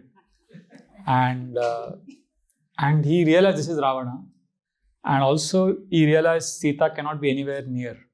So then he came out of the palace and he was wondering where could she be. And then he realized just next to the palace is a beautiful garden called Ashoka Vatika. So he said, oh, she must be here. So then he went on the mountain close to that Ashoka Vatika, and there is a temple there on that mountain. So next to the mountain, on the mountain top, next to the temple, he stood and he saw the Ashoka Vatika and he saw a tree. This is called as Samshapaka tree. Samshapaka tree. I don't know, I may not have pronounced properly. And from the temple, he saw that tree. Under that tree, Mother Sita is sitting. She had put her arms on her ankles, and her head was down, and she was crying. The first impression of Hanumanji when he's seeing Mother Sita is very interesting. Valmiki Muni describes, Hanumanji felt he was seeing golden effulgence covered by dust. I'll repeat, golden effulgence means Mother Sita, she's so beautiful. Covered by dust means because she had not taken bath, she was very weak. For so many months she was in captivity. So that's how she was appearing, and she was crying. So Hanuman suddenly became happy to see her because he realized that he had found Mother Sita. And at that time, Hanumanji also saw many rakshasis, female rakshasas, with misshapen forms. That's also amazing description. One rakshasi had only one eye. And the other rakshasi, she had ears all over her body. And some rakshasis were very big, tall, some had convoluted nose, some had horrifying forms. So then Hanumanji went there, Ashoka Vatika, and he saw all these rakshasis are surrounding Mother Sita. I need to tell her that I've come. I need to meet her. But how do I do that without creating a scene? And as he's contemplating, I should do something, suddenly he starts hearing footprints. It's a big parade going on. And he looks back. Ravana is coming with his retinue. Now, this is morning time now, almost around early morning, Brahma Muhurta time, 4:30. This was Ravana's morning program. For Mangalarti, he would go. He would come every day at this time, fixed time, with his whole entourage. And Hanuman realized Ravana is coming. So he hid behind a tree. He said, let me watch this. What's going to happen now? So Hanuman climbed on the tree, and Ravana came in front of Sita. And immediately Mother Sita took a blade of grass and she held it in front of her, keeping Ravana away. And Ravana kept lustily staring at Mother Sita. So very important point here, although we have to discuss more obstacles and the class, but I want to make a point here that Ravana, was he actually seeing Mother Sita? No. When we have a vision of lust and we are addressing or seeing the Lord's internal potency, we cannot see. Pashyan apina pashyati. What we are seeing is the Maya form. Real Sita was inaccessible to Ravana. Like in Kundina, when Rukmini was supposed to be married to Shishupal. So Shishupal, Jarasandha, all the kings were standing and Rukmini is coming out of the temple, and that's when Krishna comes and kidnaps Rukmini. So when Rukmini is coming out, Shishupal is looking at her lustily. Shishupal is not actually seeing her. This is very important because our Acharyas, Vaishnava Acharyas explain that when we chant the holy names, we are with Radha and Krishna. But if we have an enjoying tendency, we are not accessing the real holy names. We are accessing Maya. We are accessing illusion. We need to cultivate genuinely Hanuman mood, the service mood. So, Ravana was lustily staring, and then he folded his palms and looked at Sita and said, "Oh Sita, here is Ravana, who loves you the most, who wishes to serve you. Become my foremost queen, and you will enjoy delights unknown to any human being. Oh Sita, don't you realize time is flying by? Your youth is fading away. Don't waste time. Look at me. Look at my power. I am the only man suitable for you." And Sita is disgusted. And then Ravana continues. He says, after creating you, Brahma must have definitely taken retirement. There is no one more beautiful than you. And if you agree to be my wife, I will conquer over the whole planet and give it as dowry to your father. I will demote Mandodari and make you the principal queen. And then we will enjoy on the most beautiful ocean beaches on this planet. So like this, he proposes. So Mother Sita, she had this blade of grass in her hand. And now Hanuman is watching all of this. And Mother Sita looks at Ravana and says, "You sinful wretch, get lost." She shouts at him. She says, "You are evil, cheap, you don't have any courage, you are a dog, you are a jackal. You think you will be safe after having kidnapped me? Don't you have any shame? Once having rested my body in the arms of Ram, how can I ever think of enjoying with anyone else? Very soon a rain of arrows will descend upon Lanka. A great calamity is at your doorstep. I think there are no sensible people in this city of Lanka who can stop you. Maybe there are, but you are a fool who cannot listen, who cannot understand. I can burn you right away with this blade of grass, but I won't waste my power of tapasya on a sinful wretch like you. It is better that my husband comes here and kills you. Moreover, I don't have permission from my Lord to kill you. Ravana felt very badly insulted on hearing this, because in front of his ministers, Sita is not deriding him in such, she is speaking so strongly. So Ravana becomes very angry. And Ravana says, "Oh, proud lady, don't you see? I have so much power. See my form. I can burn fire. I can swallow the oceans. I can kill death personified." And Sita disgustingly looks the other way. And this infuriates Ravana more. And Ravana says, "I would have killed you for your behavior. But the only reason I haven't killed you so far is because I love you." What a love. And then he says, "If you don't agree to my proposal, I give you a few days. If you don't agree, I will eat you for my breakfast." This is love. He loves her so much that he's going to eat her for breakfast. That's why I always say, Ravan sabke man mein hai. Ravan sabke man mein hai. Ram abhi tak van mein hai. Ram is, we have Ravana inside us. Actually, in Ramayana, there's a lot of description about Ravana. His whole family dynasty and all the different curses he gathered in life. All the different people he offended. It's an amazing study. So Ravana, this is very interesting, because when you say you love, sometimes we use the word love very casually. I love pizza. What do you mean you love pizza? Pizza gives me enjoyment. You don't really love. Love means service. You get this point? Love is not, I love fish, somebody may say. Why? Somebody kills the fish, somebody cooks it, then you eat it, it gives pleasure to your senses. I love. When I say I love you, because you satisfy me emotionally, physically, so I love you. Because I get enjoyment, so I love you. So this is very, very interesting. So Ravana, in Mumbai, there was an incident some years ago. There was one beautiful girl in the college, and one boy claimed to love her.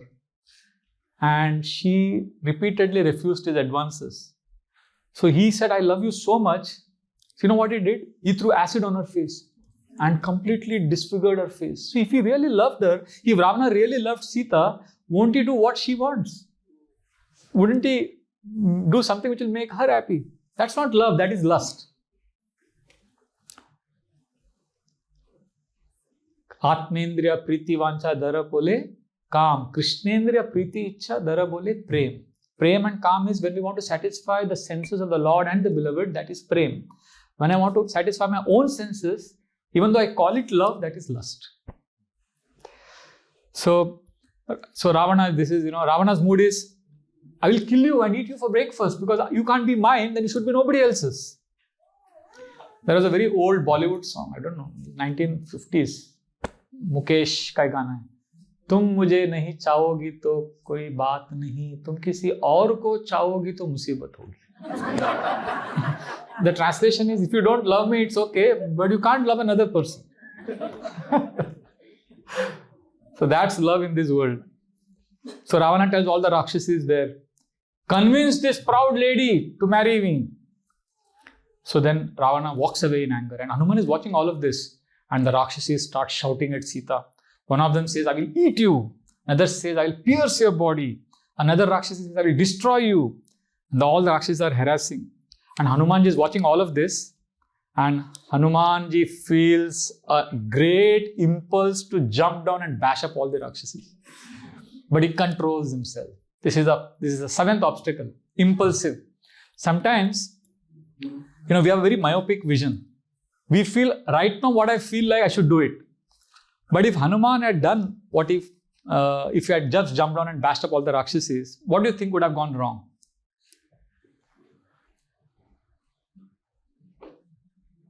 Actually, Mother Sita would have got more scared. She would not have understood what is happening. Because he knew that she's fearful, she's angry. So he had to win her trust. Now you can't win her trust by just suddenly, she had never seen Hanuman. She has no idea who is Hanuman. So he didn't want to do anything which will upset her. So sometimes, I may feel this is the right thing to do now, but I may forget the long-term vision. So she's panicked. She's in a state of panic. She's confused also. She's angry also. So then Hanuman tells himself, let me be discreet. So Hanumanji calculates. He says, it's very painful right now as these rakshasis are harassing her, but let me wait. Let me wait. Because if I'm impulsive now, if I jump down, I may not be able to convey Ram's message with that intensity with which I want to convey. So he waits. See, this is very important. Sometimes what happens, that impulses, there is a story earlier in the Aranyakand, I am going back. In Ramayana, there are many things, many places. There is one Kabanda. Kabanda is one Rakshasa who captures Ram and Lakshman. And he was actually a very handsome prince and he had made fun of a saint, Ashtavakara. So he got cursed to have a disfigured form. But in that disfigured form also he was harassing and he became very proud because he had a lot of strength. Then again he got cursed that he'll have only one mouth and the whole body was only one big mouth. That's it. One big fat round ball. So double pride. I mean, sometimes when we have power, when we have strength, it's easy to get impulsive and proud. Hanuman could have easily smashed those rakshasis, but ruk jao. When you get impulsive, you can do what do you say? In cricket, nowadays in T20 cricket, everybody plays ulta seedha shots. But earlier days, cricket meant you have to play orthodox and conventional batting. So in 1987 World Cup, when I was a teenager, in the finals, England was winning the World Cup. They just had to score a few more runs. But the captain of the England team, he got so impulsive, when the ball came on the right side, he just had to tap it and take one run. But he got overexcited and he turned around and he hit some wild shot. And he got dismissed. And then the whole England side lost. It was the final of the World Cup. That's not what you are supposed to. You are supposed to play very cautiously, maturely, but impulsive. Many times when we do something good and we have confidence also, we get impulsive. So Hanuman was about to get impulsive, but his higher awareness prevailed and he controlled himself. But don't get carried away. So Hanuman waited. He controlled himself. And it was good because at that moment, one Rakshasi came, Trijata. She drove all the Rakshasis away. Said, get out, let me deal with her. And she took Sita to a corner. And she was one of the most friendly Rakshasis. She loved Sita. She told Sita that I had a dream last night. Oh Sita, don't worry. I saw your worshipable Lord and beloved Ram coming to Lanka. He came wearing white robes on a chariot. And I also saw Ravana covered with excreta and oil. And these are all signs. Those who know sign languages, they are able to interpret dreams. So there are some dream experts in Ramayan. So she explains all that science and then she says, I saw the whole Lanka burning in flames. There are some signs in nature. I'm not expert in it, but I know one devotee in GEV, Sanat Kumar Prabhu, is the director of a Govardhan Eco Village. One day I was walking with him and he looked at the trees. It's the month of May. He said, this year there's going to be a lot of rain. I said, how do you know? He said, see the nests. The nests are on the lower branches the birds have made. So this means, he said, there's going to be a lot of rains. And if the branches are made on the top, if the nests are made on the top branches, that means there will be less rain. It's a science and he has lots of statistics and so many generations they have seen all of this. So like that, animals, even during tsunami, I think the animals knew before the humans came to know that there's going to be tsunami. So there are some signs in nature. So Trijata was an expert in that. She knew this. So she gave assurance to Sita that Achhe din aane wale hain. Good days are here. So then Trijata goes away and Mother Sita is again worried. She's sitting and now she's alone. Nobody, because Trijata has driven away all the Rakshasis. Trijata herself is gone. This is early morning hours. Hanuman is alone. He looks at Mother Sita. He says, now how do I introduce myself? What do I do now? Look at Hanuman's genius, how intelligent he is. Hanuman knew many languages. He also knew Maithili. Maithili is the language which was Mother Sita's language. She is from Mithila. So Hanumanji in Maithili language started singing glories of Ram sitting on the branch of the tree. And he started singing how Dasharatha had no children and all those. He started composing in beautiful Maithili language and he sang Ram's glories till Jatayu was killed. Because that's Sita had seen all of this. And Mother Sita is hearing this beautiful, and Hanumanji had a beautiful voice. And he was singing, and Mother Sita was very charmed. She began to feel hope rising in her heart. And then she started looking here and there. Who is this? Who is singing this? And at that time, Hanuman came down of the tree. And this is a classic supplication form of Hanuman. You must have seen many deities. Hanuman is bent, forward pose, bending, and he has his knees bent and he has his arms like this. This is the classic Hanuman supplication form where he's standing in front of Mother Sita. And he says, first thing he says, I am servant of Ram, my name is Hanuman. This is how he introduces himself. And I believe you are the worshipable Mother Sita. This is how he introduces himself. He says, I am servant of Ram, Hanuman, and I believe you are Mother Sita. So now Mother Sita's defense mechanism comes up. Immediately she becomes defensive. Now it's interesting, the Ramayan describes that she felt deep satisfaction in her heart. But still, because she was in Ravana's captivity, first question she asked, how do I know you are not Ravana in disguise? But it's interesting, a strange sense of peace was engulfing her heart, although she was asking this challenging question. So still she asked, and then Hanuman began to speak in a way. This is very interesting. I have a question for all of you. Please use your brains. Hanumanji began to speak in a way that Sita was convinced that this person is Ram's servant and he is not Ravan. I'll repeat. Hanumanji began to speak in a certain way by which Sita was convinced that this is not Ravan. So, what do you think Hanuman spoke, or how do you think he spoke by which Sita got convinced? Any guesses? What he must have said that, or what he must have done by which Sita was convinced this is not Ravana? Any answers? Okay, I see one hand there. Yes.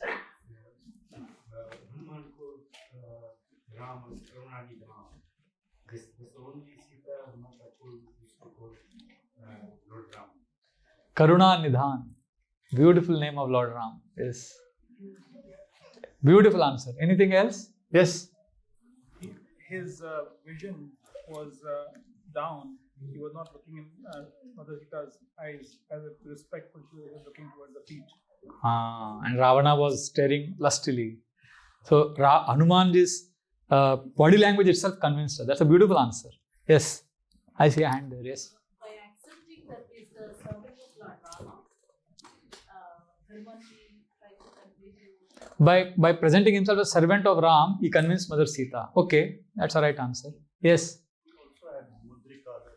He had a ring. That's true. That is one of the 3 points I wanted to say. He had a ring, but that was last. There is something else he did. That's a good point.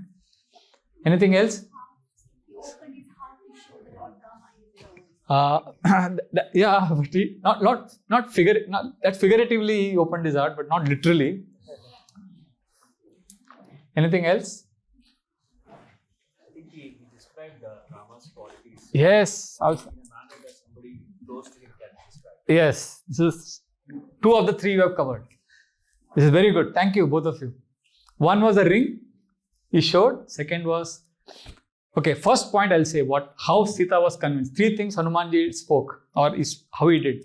First, he spoke very confidently. That confidence of his service to Ram, his mission, his joy, his faith. And that convinced Sita that this is Hanuman.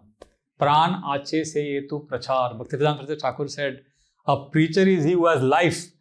You can't be a dead person when you're preaching. You have to have confidence, energy, enthusiasm. So Hanumanji was so confident. Sita was convinced, अरे इतनी खुशी से इतने confidently आ रहा है. And second, as you rightly said, he described Ram and Lakshmana's qualities in great detail, and that Sita was convinced. Oh, Hanumanji knows my dear Lord and Lakshmana very well.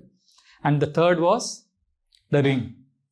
So when Sita was convinced, she said, "Oh, great warrior, you crossed this ocean. You are wonderful." But Sita was confused. She's seeing this tiny form. And she's looking at him, and he crossed the ocean. And then she says, "Oh, great warrior, how is my Lord?" She wants to know the well-being of Lord Ram. And Hanuman says that he's staring at the space and he's constantly sighing. He's remembering you day and night. And I have come on his behalf to find about your whereabouts and to rescue you. So Valmiki Muni describes that for Sita, hearing about her husband from Hanuman was like nectar mixed with poison.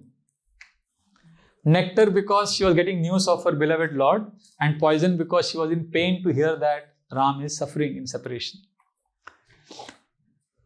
And then Hanumanji, these are some amazing verses from the Ramayan. I was so tempted. There are so many verses, but I'll just give a sample of what is there in Ramayan, just to give an idea of the mellow, the rasa in Ramayan. This is unbelievable, the psychology. See what Hanuman does. Now Hanuman's job is what? To convince Mother Sita, to reassure her. Look at how he speaks to her. He tells her, "Mad vishishtascha tulyascha santi tatravanokasa mattaha pratyavara kaschid nasti sugriva sannido."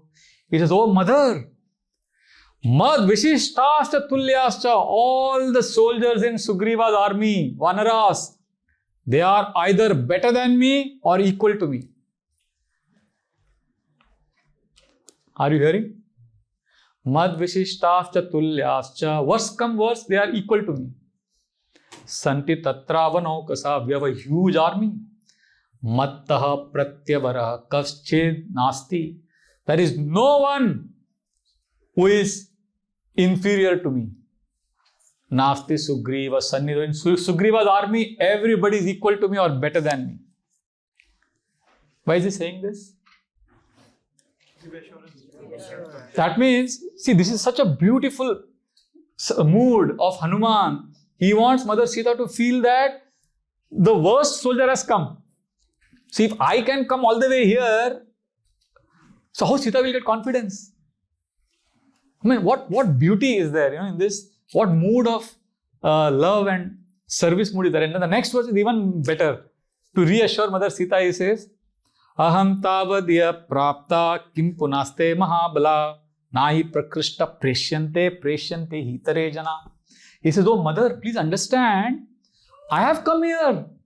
Aham tavadya prapta kim punaste mahabala." Imagine if I can come here, what the great warriors in Ram's army can do.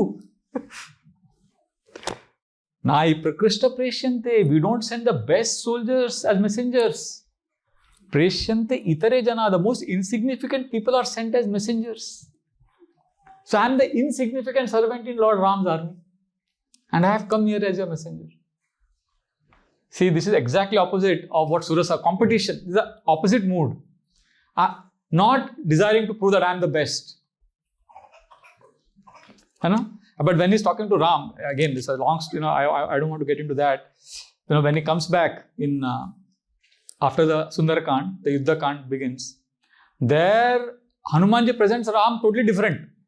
"Oh Lord Ram, I destroyed this, I destroyed that, I burnt Lanka, and I killed this rakshasa." For that, you may think he's boasting. No, he's not boasting. He's there also giving confidence. So he knows how to present himself to Ram differently than to Mother Sita. Such a beautiful Ramayan is not only poetic, but also there is very sensitive mood. Anyway, I'm coming back to the discussions. So where was I? I forgot. Yeah. So she says, so he explains all these things to Mother Sita that I am the most insignificant. And then she says, he says, "Mother, but let us do one thing. You actually come on my back. And I'll take you back to Ram." He's so excited. He wants to take Mother Sita on his back and take her back to Ram. So, actually, he says this because Mother Sita says, I have heard that Ravana wants to kill me. So that's when, in response to that, Hanuman says this. And then Sita, first time, she looks at Hanuman and still now Hanuman is in a small monkey form. She says, you are talking like a monkey. How will you carry me? First time Hanumanji was doubted by somebody. That you are such a small tiny person. So then Hanuman, he shows his huge form. He says, Mother, I am capable of lot of prowess. So then he shows his form. So Mother Sita, then he proposes this, that you come on my back, I will take you to Lord Ram. So there are 4 things that Mother Sita says, because of which she cannot go with Hanuman on his back. Anybody knows what are the reasons she gives? Sundaranand Prabhu, first one. So the first thing is that she doesn't want to take away the glory from her husband to come and rescue her. As a man who has that power, should be looking after his wife. Correct. So the first point is, he wants Ram to get the glory of having rescued her. Yes, Rastogiji.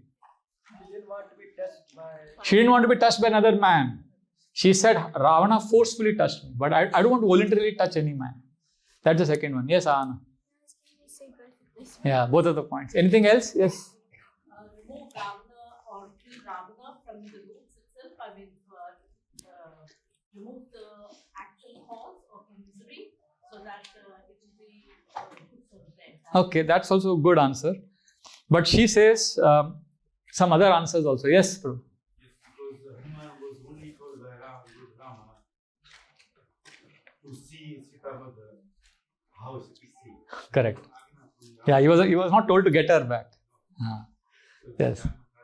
Correct. Yeah, Agyakari and Sita, Mother Sita didn't want to go back with him. That's okay. That's right answer. Actually, some other answers are also given. First thing she tells Hanuman that, oh Hanuman, you are so big. So if I am on your back and you will fly very fast, if you fly very fast, I'll fall. And the second thing she says, if you slow down, now he may say, I know, I'll go slow. She says, if you slow down, then all the Ravana's soldiers will attack. So you will have to fight them and also defend me. And that will complicate matters. And third is what she says this, that I won't touch any man. And the fourth, she says that Ram's honor will reduce if you take me away. And Hanumanji agrees immediately. He says, yes, Mother Sita, you are right.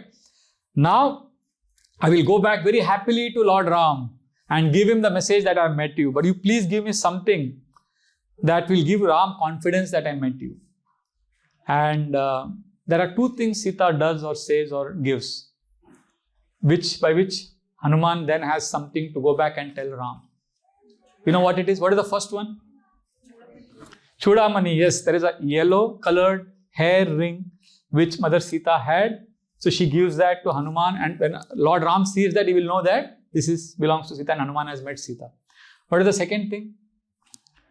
She tells the story of Jayant, was Indra's son. When Ram and Sita were alone, Jayant attacked her. And it's a very story which nobody knew except Ram and Sita. And then Ram had chased him away with a blade of grass. Even Lakshman did not know this. In fact, there is a very beautiful section in Ayodhya when Lord Ram glorifies Hanuman and says, Hanuman, you are more dear to me than even Lakshman. And Lakshman is standing right there. Lakshman doesn't feel insecure. Lakshman is very happy. And Hanuman says, no, my dear Lord, generally when we tell someone you are most dear to me when we compare with something else and we say you are more dear to me than Lakshman, what you mean is, you want to tell me that I am more dear to you than your own life. Then we say, na, aap pranon se bhi pyare ho. You are more dear to me than my own life. So instead of saying that, you told me, oh Hanuman, you are more dear to me than Lakshman. That means Lakshman is your life. And Lakshman is my eternal master. This is how Hanuman was so intelligent in giving reply. Then when he said that, Lord Ram immediately looked at Lakshman. And Lakshman said, no, my dear brother, Hanuman is better than me physically also and spiritually also. Physically because I am Ananta Shesh. I am holding you. But In the battle of Lanka, he held me. Hanuman lifted me. So I am lifting you, but he can lift me also. So he is physically more powerful. And spiritually, Mother Sita doubted my intentions, but she trusted Hanuman and she told him the giant story. So like that, Lakshman also doesn't take credit. This is our Vaishnava devotee's mood. He always feels happy when others are better than him or others are glorified. But like this, Hanuman, Ravana, Ram and Lakshman had a beautiful conversation. So anyway, coming back to this section where was I? Hanuman. So she gives him this giant, she tells him a giant story and the yellow chudamani, and Hanuman is now ready. And Hanuman says, okay, now I have to go back to Lord Ram. But 3 things Hanumanji starts thinking. He says, first, let me know firsthand how much strength Ravana has. And second, let me show my anger. I'm very angry with Ravana. Let him get a sample of my anger. And third, second was he wants to show his anger. And third, he says, let me show the sample of Ram's army. What is Ram? Let Ravana become fearful. When I read this first time, Ramayan, I grew up in a small village town and we used to discuss all this Ramayan. And I remember asking this question very clearly. How come, Hanuman is having such a lengthy conversation with Mother Sita? And none of the rakshasis, there are so many rakshasis there harassing. Children always have these kind of questions. So when I was a child, I used to have these kind of all impossible questions. But how come nobody recognized Hanuman? Nobody stopped him. And of course, I don't remember the answers different people gave. But in Valmiki Ramayan, the answers are given. Actually, if we read, then we get. So, can you guess what could be the reason why? See, Hanumanji is talking to Mother Sita and such a long conversation. And none of the Rakshasas are observing this. How come? He made everyone go to sleep. That's a nice answer. Yogamaya, yes? Is it also because he talked to Mother Sita in early morning hours and that's when rakshasis would have been? Yeah, that's a good speculation. See, I'm just making you think. See, there's no right or wrong answer. You may know the answers. I'm just making you be a little awake in the class and think. You are right, actually. Actually, what happened was, see, the Rakshasas saw Sita talking, but they couldn't see Hanuman. Hanuman was in a tiny form for most of the time. And Sita was talking. Now, Sita, because she was in captivity, many times she would be in her own world. Apne dhun mein she used to talk. She used to imagine Ram is there. She had actually gone mad. So she's talking to a monkey and she has this grass in her hand and she's talking in the air sometimes. Like nowadays when I walk in Mumbai streets, I see people, they have this something in the air and they are talking. And I think of my grandparents, if they were alive and if they come suddenly, if they come out of the and they walk there, they'll think, "Sab pagal log ghum rahe." But nowadays it's very common. You have this earphones and it's not even a wire there. You just have something in the ear and you're talking. So like that, Sita was talking. So they thought Sita is mad. She's talking to herself. When Hanuman came, she thought some monkey is roaming around and she's talking to some monkey. Nobody realized what was happening. And then I said this in one class. So one child said, Prabhuji, when Hanuman became suddenly big, that time they didn't see. I said, I don't have the answer for that. Some answers I don't have. So this is interesting. So okay, so Hanuman says, now I have to test Ravana's army. So what he does, outside the Ashoka garden, there is a huge tree. So he picks up that tree and there is a pond. He says, let me create some ruckus. So he takes that tree and throws it on the pond and a big splash is created and all the water comes out. And suddenly there is a big sound. And the Rakshasas come running to Sita. Oh, Sita, tell me, who is this? We saw you talking to him. Who is this monkey? This monkey is creating so much of nuisance in this garden. Hanuman started destroying all the trees, started shouting. So these Rakshasas knew immediately that this Sita, somebody connected to Sita. And then what was Sita's response? The first time in Lanka, it is said, second time actually, first time when she met Hanuman, the second time Sita is actually smiling. Sita is smiling now. The first time she's smiling at the Rakshasas. She smiles. And she says, when they're asking her, tell us who is this? She says, how do I know? You are expert in sorcery, magic. You are the Rakshasas. You should know who it is. So immediately the Rakshasis send a message to Ravana. So then the Ravana's private bodyguard comes running. Oh king, there is this wild monkey which is creating a ruckus here in Ashoka Vatika. But don't worry, I am immediately going to send my 2 security guards to kill that monkey. And at this point of time, Ravana is so intelligent. He is also very intelligent. He says, no. You said monkey? No. Don't send 2 men. This will need a bigger operation. How come Ravana knew this? Any guesses? How come Ravana immediately guessed when this soldier is coming and telling him that an ordinary monkey is creating ruckus, we'll send 2 soldiers and kill that monkey. Ravana says, no, stop. 2 soldiers will not be able to solve this problem. How come Ravana knew this? Any guesses? Okay, yes. There's a prediction that a monkey will destroy. He knew that? Ravana knew that? Acha, no, there is some other reason.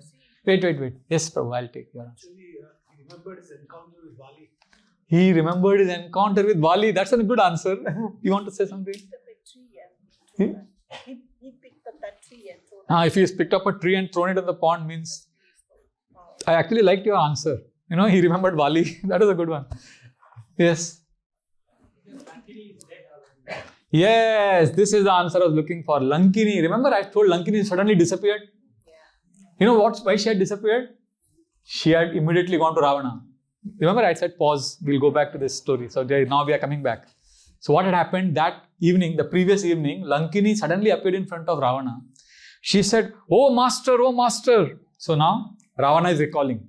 He's telling us, last night Lankini came to me and she said a monkey has entered Lanka and she was going crazy. She freaked out and I was laughing at her.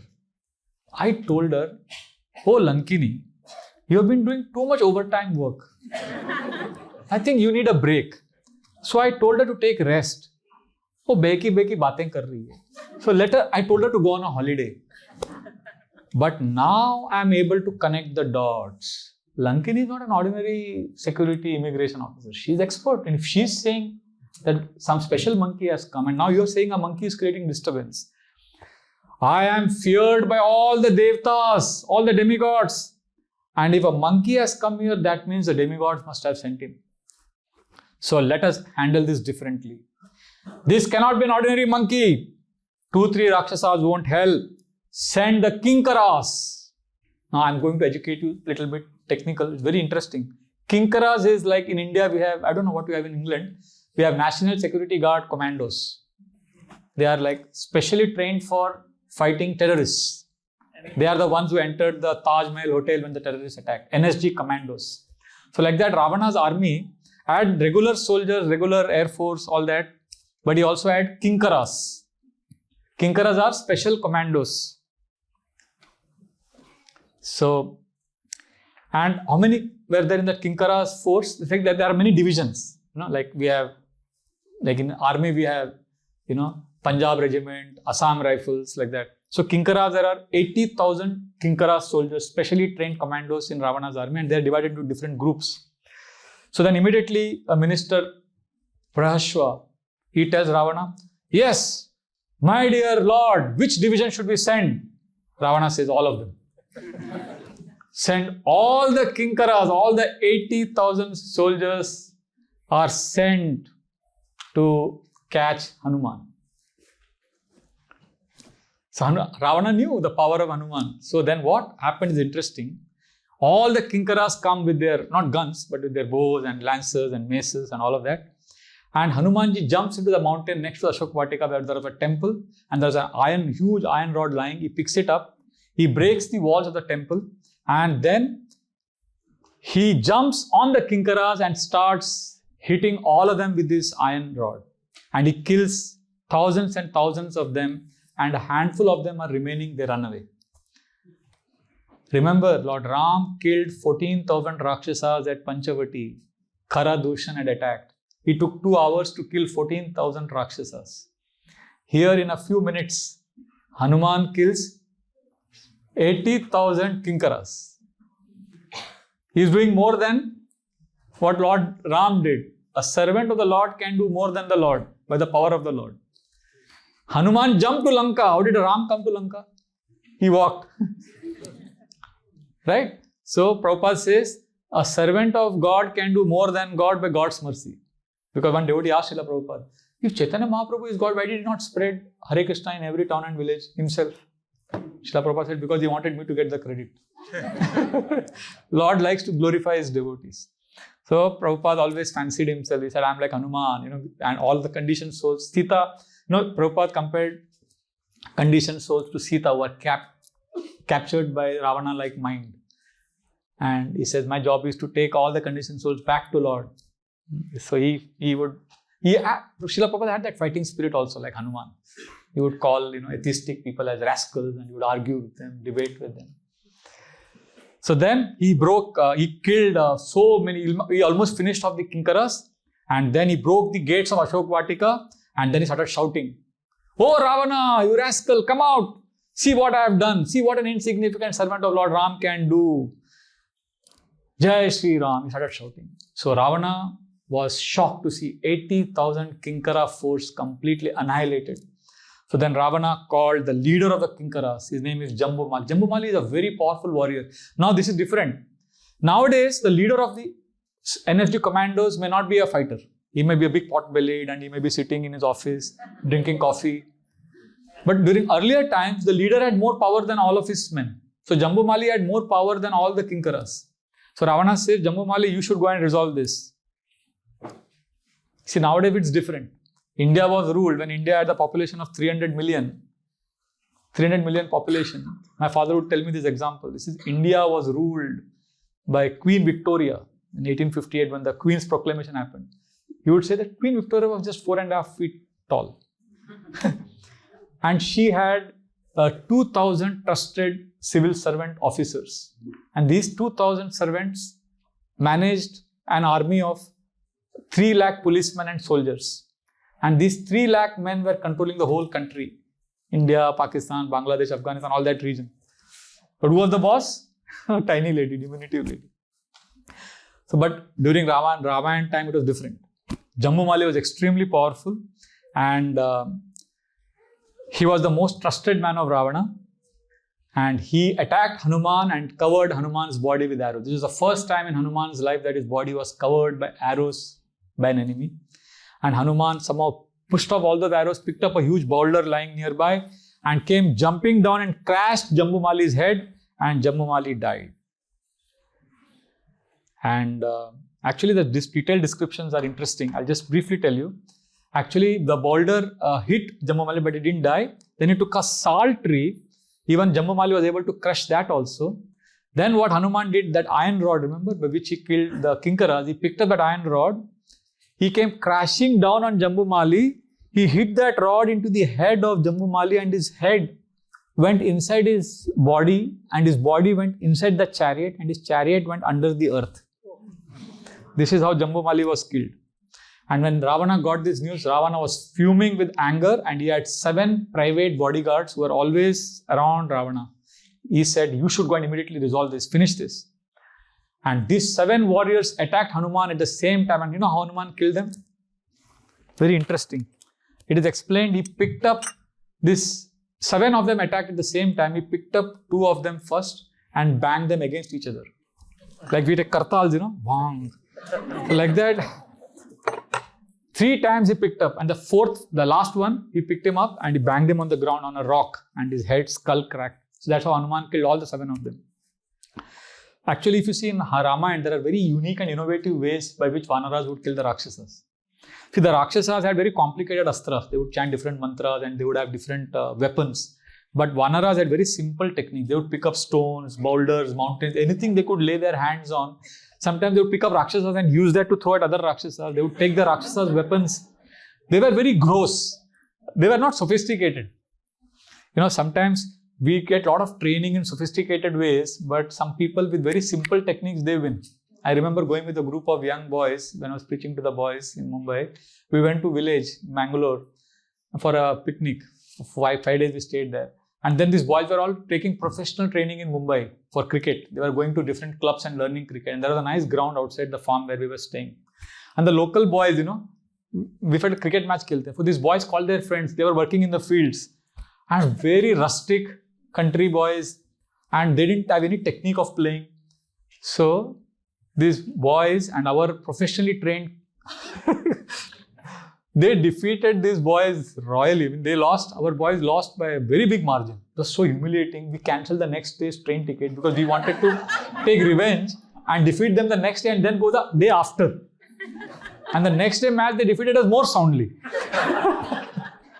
Because they were just standing, they were not standing with proper batting technique and they were very, and I can never forget. That's why I realized all these techniques and all these things don't help.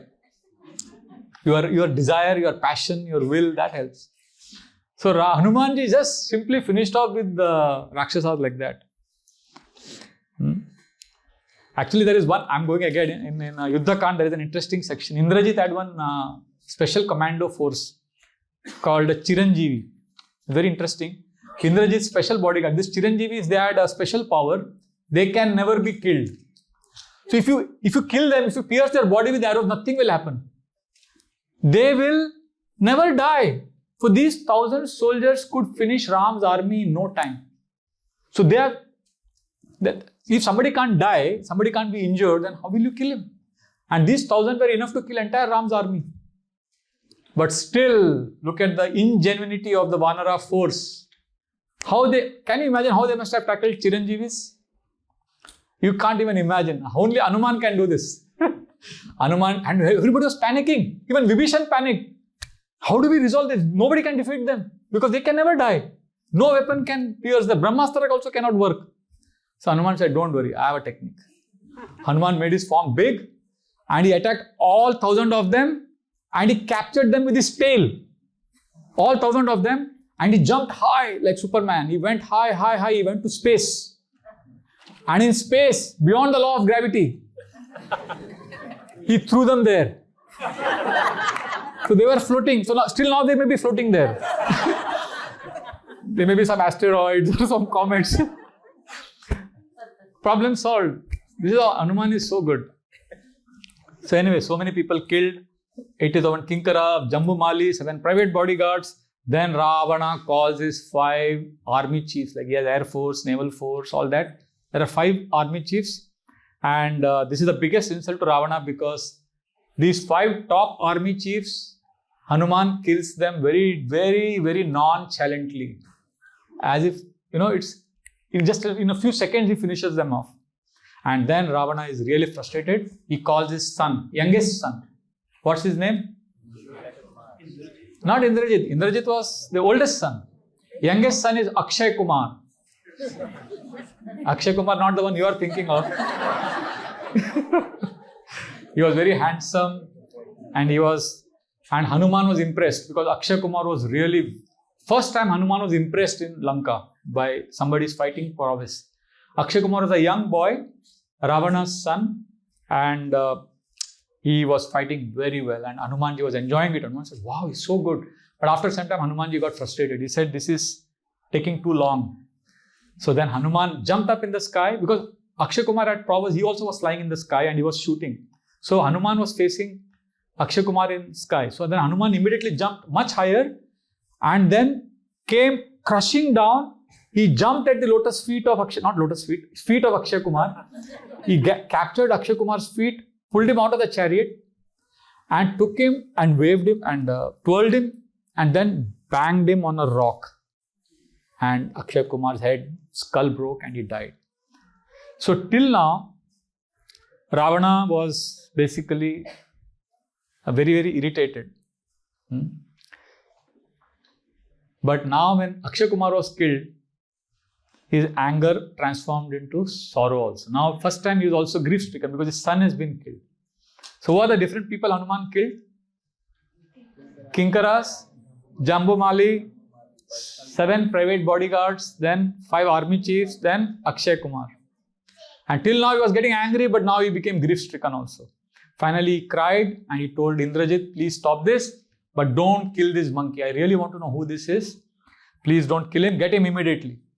And Indrajit enters in Ramayan, very unique. All great warriors have been described having amazing chariots driven by horses. Ravana had a chariot driven by donkeys also. But horses and donkeys are common. But Indrajit was very special chariot. He had a chariot with a black flag, and his chariot was driven by tigers. That's how Indrajit was very special. 4 huge tigers. And he entered the battle scene and he started shooting arrows at Hanuman. And Hanuman and Indrajit's battle was non-conclusive. And Indrajit released Brahmastra, the ultimate weapon. And Hanuman had immunity from Brahmastra. But just like Ravana wanted to meet Hanuman, Hanuman also wanted to meet Ravana. So he said, let me allow this Brahmastra to imprison me. So Hanuman agreed to be bound. And then Hanuman was carried to Ravana. And as he was being carried, all the Rakshasas started kicking Hanuman, spitting on him. Hanuman quietly tolerated. And he was produced in front of Ravana. And Prahasta, Ravana's minister, said, oh monkey, we will leave you. We will let you go back safely. Please tell us who sent you. Was it Vishnu? Was it Indra? Hanuman says, Jai Shri Ram. He shouts loudly and he says, my master, Lord Ram has sent me. Return Sita and save your life. And then Hanuman starts hurling abuses at Ravana. He gives very nice bad words, galis. So Ravana says, kill him. Kill this insolent monkey for insulting me like this. And at that time, who enters the scene in Ramayan? Vibhishan. And this is a beautiful conversation by Vibhishan. Later on, we'll discuss some other day, Vibhishana, how he convinces Ravana, how he tries to convince Ravana of returning Sita. That's another subject. But here he tells Vibhishan that, no, my dear brother, you cannot kill this monkey because he's a messenger. So Ravana says, what messenger? He's a terrorist. He has killed so many of our soldiers, so many of our people. Then Vibhishan again defends Hanuman. He says, no, he did not kill them. He just killed them out of self-defense. He did not kill them. So then Ravana says, no, he killed out of self-defense, but he was attacked because he destroyed my garden. How can he destroy my private garden? So then Vibhishan says, what to do, brother? He's a monkey. Monkey will do monkey activities. So Vibhishan is so sweetly defending Hanuman. So then Ravana says, oh, monkey business. Then Ravana mischievously smiles. He says, these monkeys are very proud and attached to their tail. So burn this monkey's tail and parade him in Lanka. So then they burn his tail. They put a cloth mixed with oil and they burn. And that time the news reaches Mother Sita and she immediately prays to Agnidev. So there's another story. Agnidev is connected to Mother Sita. He is the one who protects Mother Sita before Ravana kidnaps. That is there in Kurma Puran. So Agnidev ka connection already hai. So Mother Sita calls Agnidev, tells him, please protect my Hanuman. So then that fire on Hanuman's tail appears cool like mint. Hanuman like, itna cool kaise ho raha hai? And then Hanuman immediately realizes this is the blessing of Ram. And then he says, no, this is the blessing of Mother Sita. It's by her blessing that I'm not feeling any fire. And he's going around in Lanka and he's smiling. And all the Rakshasas are watching, who is this monkey? His tail is being burned and he's smiling. How can a monkey smile like that? So then, and after some time, he sees everybody in Lanka and he understands that now is the time for action. Suddenly, Hanumanji jumps into the terrace and he lights that house into fire. And then he assumes a huge form and he jumps into another terrace, another house, another building. Soon, so many houses are on fire and everybody in Lanka starts screaming, oh, what is this? I think Indra has come to Lanka to take revenge. And somebody says, no, it is Yamraj who has descended into Lanka. And the other Rakshasas start saying, no, Shiva has released at last his Pashupata Astra. Now Lanka is going to get destroyed. So the whole Lanka is burning. And then Hanumanji comes to a pond. He's very happy to see the whole Lanka burning. And then he douses the fire of his tail. And then he realizes that he had made a big blunder by burning Lanka. Why? Mother Sita's life could be in danger. And then he says, I was a victim of anger. This is the 8th obstacle. When we allow, see, service means what? Action. Action means which of the 3 modes can get passion. Service means action. Action means passion. And when we are passionate, Rajogun can contaminate our service. And when Rajogun enters our activities, anger is just very, very close. So Hanuman feels that he is a victim of anger and I should have been careful. I put Mother Sita's life in danger. But of course, Hanuman was not controlled by anger. Hanuman was not used by anger. Hanuman used anger. See, anger is very powerful. We should just know how to use it. I remember, I was never afraid of my mother when I was growing up. Because my mother's anger was, she would very predictable. She would shout at me, she would beat me and jam. But my father was very interesting. When he would get angry, he would just call me close and he would say, son, I'm right now very angry with you. I would tremble. Because when you explain your anger rather than express it, then it becomes more dangerous, right? So Hanuman knew how to control anger, but it's a pastime. And Hanumanji, out of his humility, feels that he's a victim of anger and he's teaching us that we shouldn't be angry. We shouldn't allow anger to use us. We can use anger, but we should know how to use it. And then for Hanuman's satisfaction, all the Vidyadharas are one of the celestial beings. The Vidyadharas from all the Vidyadhara planets, they start showering flowers on Hanuman and saying, no, Hanuman, no, you are not angry. You have done a great job. We reassure you that this is the best thing that has happened. You are successful in your mission. So they all congratulate Hanuman. And then Hanuman becomes very happy because Vidyadhara assure him that Mother Sita is safe. Then Hanuman jumps on the Arishta mountain close by and then he pushes the mountain down and takes a huge leap. And that is such a tremendous jump that all the snakes in the mountain start biting the stones out of anger. And all the animals start getting thrown away here and there. And then when Hanuman jumps up, he smiles again. Because when he entered Lanka, there was a roaring sound. And now when he's leaving Lanka, there is this roaring sound of fire. And he feels, I have done a good job. And then Ravana jumps back to meet Lord Ram. What are the 8 obstacles? I have forgotten. Anybody remembers? I got into the story so much. What is the first obstacle? Complacency. And which pastime shows that? Mainaka. Second? Competition. Surasa. Third? Envy. Sinhika. Fourth? Diffidence. Lankini. Fifth? Worry.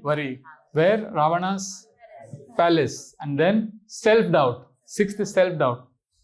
That was when he saw all the ladies in the palace. Then impulsive. That was at Ashoka Vatika when the rakshasis were harassing Mother Sita. Then anger after the burning of Lanka. So like these are the 8 obstacles I wanted to discuss. So like this, Ramayan is full of nectar. And then Hanumanji comes. So we have completed Sundarkand. See, this is the entire Sundarkand. Out of the 7 khandas, or the 7 parts of Ramayan, we have completed 1 today. So Ramayan is very beautiful.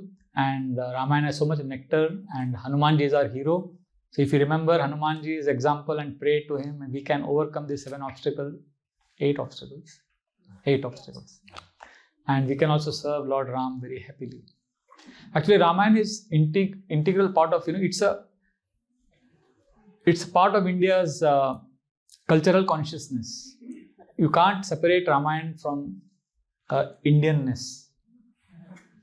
So the Indian ethos and Ramayan I have a whole presentation on how Ramayan was spread all over the world.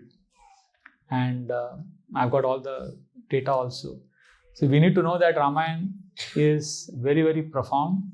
And there are traces of Ramayan even in places like Africa. When Emperor Haile Selassie from Ethiopia met our Shankaracharya who gifted him Ramayan, the emperor said, we are actually descendants of Kusha, Lava and Kusha. He explained the whole history. And there is traces of Ramayan even in Italy. There is a place called Rome. Rome was founded on the exact date of Ram Navami. The Carthaginian civilization. If you calculate the date, you find that Rome is connected to Ram.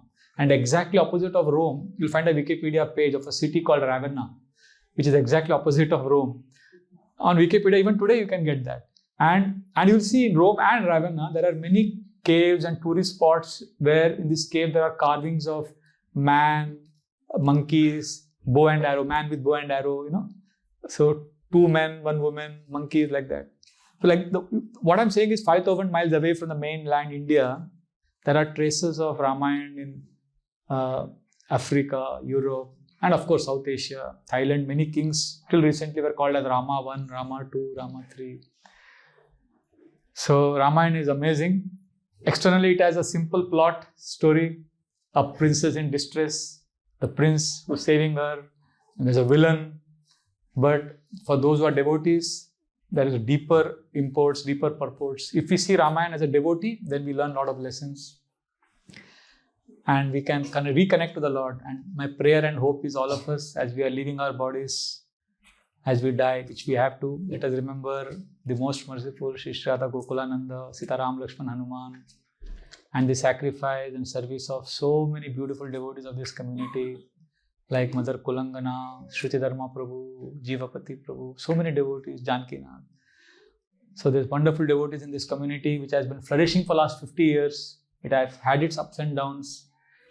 But I tell Vishaka Mataji always, when she was a young 23, 22-year-old young girl, when this temple was being inaugurated, she was taking photographs, running around. She was so trusted by Srila Prabhupada. And 50 years later, she's the president of this temple. She's seen so many things happen in these 5 decades. But in these 5 decades, Radha Gokulanand, Sitaram Lakshman service is going on. Mangalarati is going on. So many things have happened. So many people have come and gone. But Ram Seva is going on. We will all go away one day. We will all die. But Ramayan will remain. Ramayan will remain eternally. So let us play our small part. We are nobody significant. 50 years ago, nobody knew me. Another few years from now, we'll be history. Nobody will care. But let us play our part. Let us reconnect with the Lord. And let us unite in service. And let us go back to the Lord. Sitaram Lakshman Hanuman ki jai. Srila Prabhupada ki jai. Bhaktivedanta Manor Dham ki jai. Aap sab ki jai. Thank you. Hare Krishna. We'll take first Sia's question. Okay? You have a question? Yeah. Sia and then Krishna. Yes.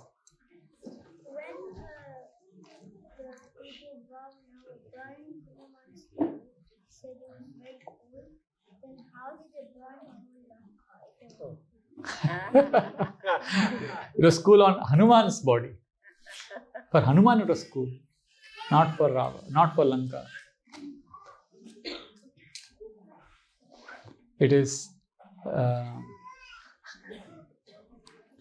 Hanuman was blessed by Mother Sita. Lanka was not blessed. See, in life as you're growing up, we have to be careful. We should know, I'm attracting blessings or I'm attracting curses. Lanka attracted curses. Hanuman attracted blessings. So that's how it happens.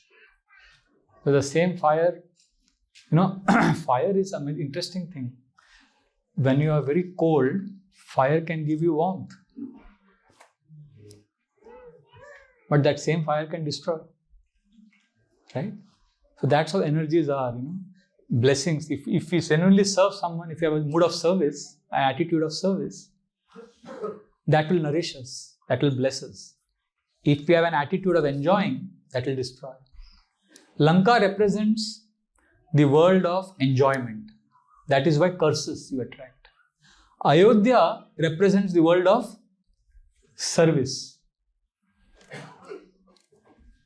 That's why Bharat, Shatrughna, everybody is making sacrifice in Ayodhya. And in between Ayodhya and Lanka, there is Kishkinda. Ayodhya represents Sanskriti. Sanskriti means culture.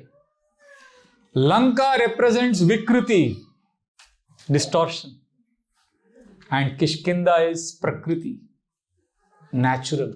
Means, what is the problem in Kishkinda? Sugriva loves Ram, but he gets confused, he gets bewildered, he forgets his duty. He has to be reminded.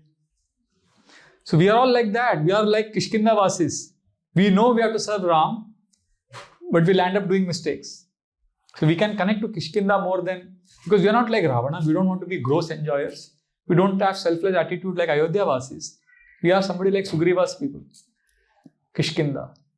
So we need to remember Sanskriti, Vikriti and Prakriti. So we have to evolve to belong to which place? From Kishkinda we want to go to Ayodhya. We want to have the Ayodhya mood and not the Lanka mood. Because Lanka was attracting curses, Lanka got burnt. Is that okay? Yes, Krishna, go. Thank you so much. First of all, I just want to say thank you, Vraja Bihari. Such beautiful lessons that you've shown and shared with us about the pastimes of Hanuman and how we can implement that in our day-to-day practices. The question, if it's all right with you, I wanted to ask you about the relationship between Hanuman and Lord Ramachandra. Although they only meet when Ram is looking for Sita Devi, how did Hanuman actually become a devotee of Lord Ramachandra? He is a devotee of Lord Vishnu. He knows that this is Lord Vishnu has come as Ram. Okay. He is from childhood a devotee of Lord Vishnu. He is serving the Lord, and it's an eternal. He knows that his perceivable Lord is coming as Ram. Okay. And then he is attached to that form of Lord Ram. Okay. So specifically, he becomes attached to Lord Ram as he knowing that Lord Ram is the Supreme Lord. Okay. Yes. Thank you, Prabhuji. Thank you. One question about why is this part called Sundar Khan? Because other Khans have Ayodhya Khan and there are names have clear entrance. Honestly, I don't know. But it is beautiful, right? So that's why it's called Sundar Khan. Actually, there are reasons for it. I'm not able to recall. I have heard it once. I'm not able to recall. There is a reason for it. Like Balkand, it's interesting. In Balkand, there's hardly any pastime of Lord Ram as a child. But it's called like in Vrindavan, Krishna performs so many childhood pastimes. But do you see any childhood pastimes of Ram in Ayodhya? Nothing. Directly 16-year-old pastime of going to kill Tataka. So why is it called Balkand? Our Vaishnavacharya has given purport that when Ram and Lakshman were being taken by Vishwamitra was glorifying Ram. He wakes him up in the morning. Kaushalya, Supraja, Rama, Sandhya, Purva, Pravartate. He chants those verses. And then he starts telling about his own struggles. Vishwamitra explains. And Vishwamitra he develops so much affection for Ram and Lakshman that at one point of time he gets so attached to Ram that he starts crying like a child. So it is Vishwamitra's, because Vishwamitra is, those of you know Vishwamitra's story, very, very tough and very aggressive Rishi, angry, very ambitious. And he becomes so soft-hearted that he starts crying like a child. So because of that, he became a child. So Ayodhya, Balkand is called Balkand. Bal means child because of Vishwamitra.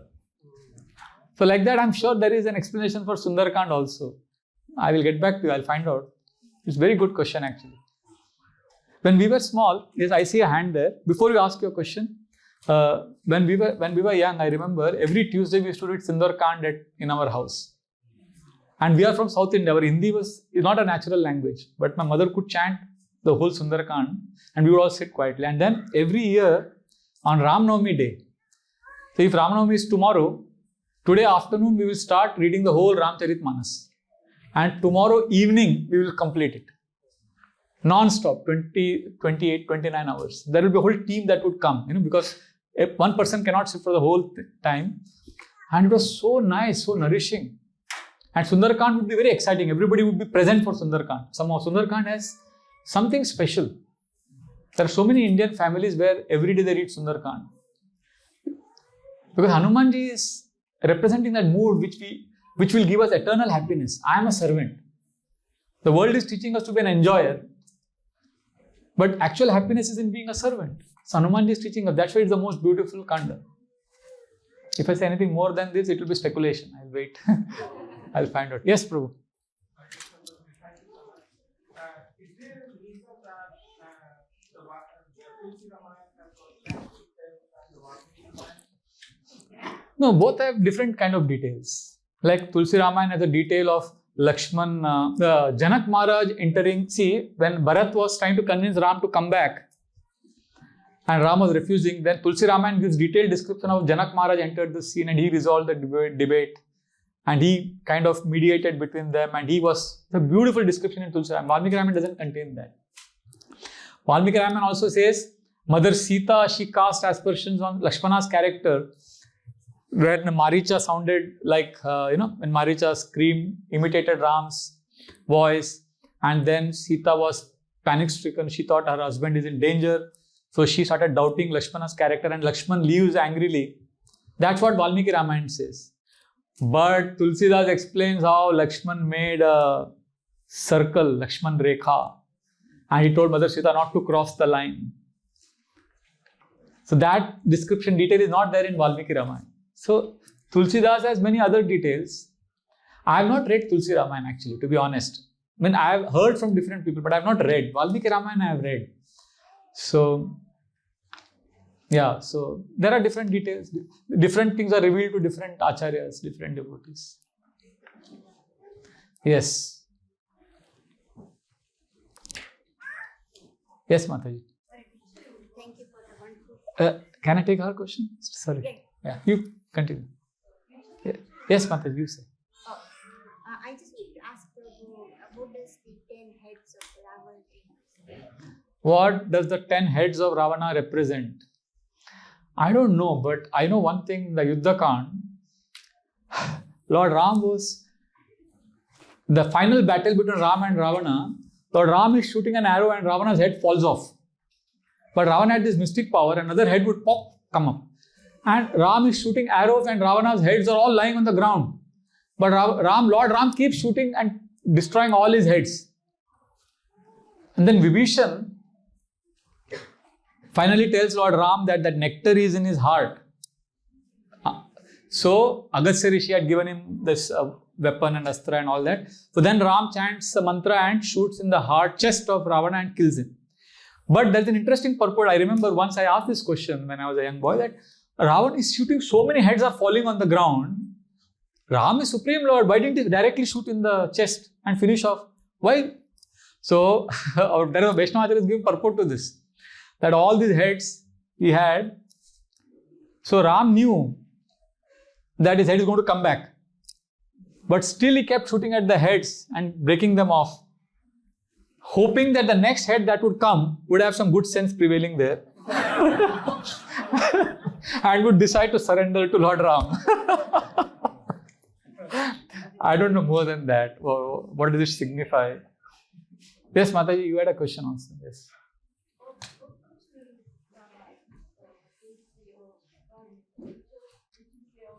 Older is Valmiki. Valmiki is the original Ramayan.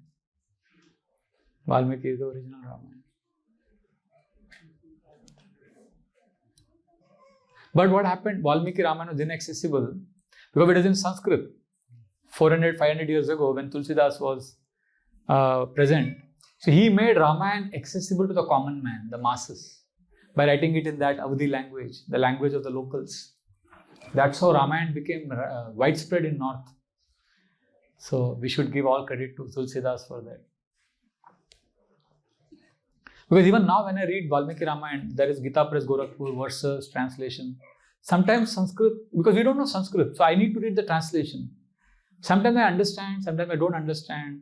And then even the Hindi sometimes is so tough, the translation is in Hindi. Then I got English translation from Valmiki. So if you want to read Ramayan with word-to-word meaning in English, there is a very good website called valmikiramayan.net. It's the most beautiful website you will ever visit. It has all the 24,000 shlokas of Ramayan with each shloka, each word, meaning, translation. Sometimes purports are also given. It is made by some IIT devotees in India. They all came together and made this website. And it's a very beautiful website. So, and valmikiramayan.net. Even if you type on Google Valmiki Ramayan, you will get this, I think, first or second hit you will get. So, like that. Yes, Prabhu. Is it right that Tulsidas was the incarnation of Valmiki? Maybe, I don't know. I'm not aware. Yeah, there are many stories and many.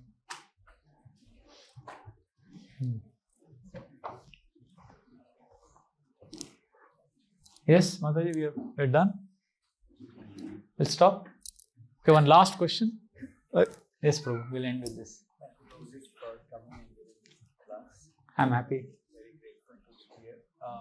So every session, every khanda has got some benediction for the hearers. So we have tutive mentality. Can you please tell us The benefits of hearing Ramayana. of Ramayan or Sundar? I don't know. There are many given, but I didn't. I went to the direct masala dam pastor. Yeah, I know the fact that I'm reading Ramayana, that itself is a benefit. See what happens, many of us, we do some things in bhakti because we know it will give us something. What if that thing you got? The fact that you're hearing Ramayana means you did something good in the past, because of which you got the blessing to hear Ramayana. Many of us, we chant Hare Krishna because we want to be happy. So we chant Hare Krishna, Hare Krishna, Hare Krishna, we are struggling. So one day one devotee told me, Prabhu, you're already blessed, that's why you're getting to chant Hare Krishna. And then that changed my paradigm. Now I don't struggle to chant. For us, everything is a means to some other end. But Ramayana is the end. Your journey has ended. Oh pilgrim, your search has ended. Now just enjoy. This is a blessing that we can hear Ramayana. And whatever else you will get, that's a byproduct. Is that okay? So once again, my sincere gratitude. You have been very patient. From 10 o'clock you are here. It's 1:30. Thank you very much. I pray that Lord Ram blesses all of us and keeps us pure, happy, and always devoted to Lord and Lord's devotees. Sita Ram Lakshman Hanuman ki Jai Shri Ram. Thank you very much. Hare Krishna.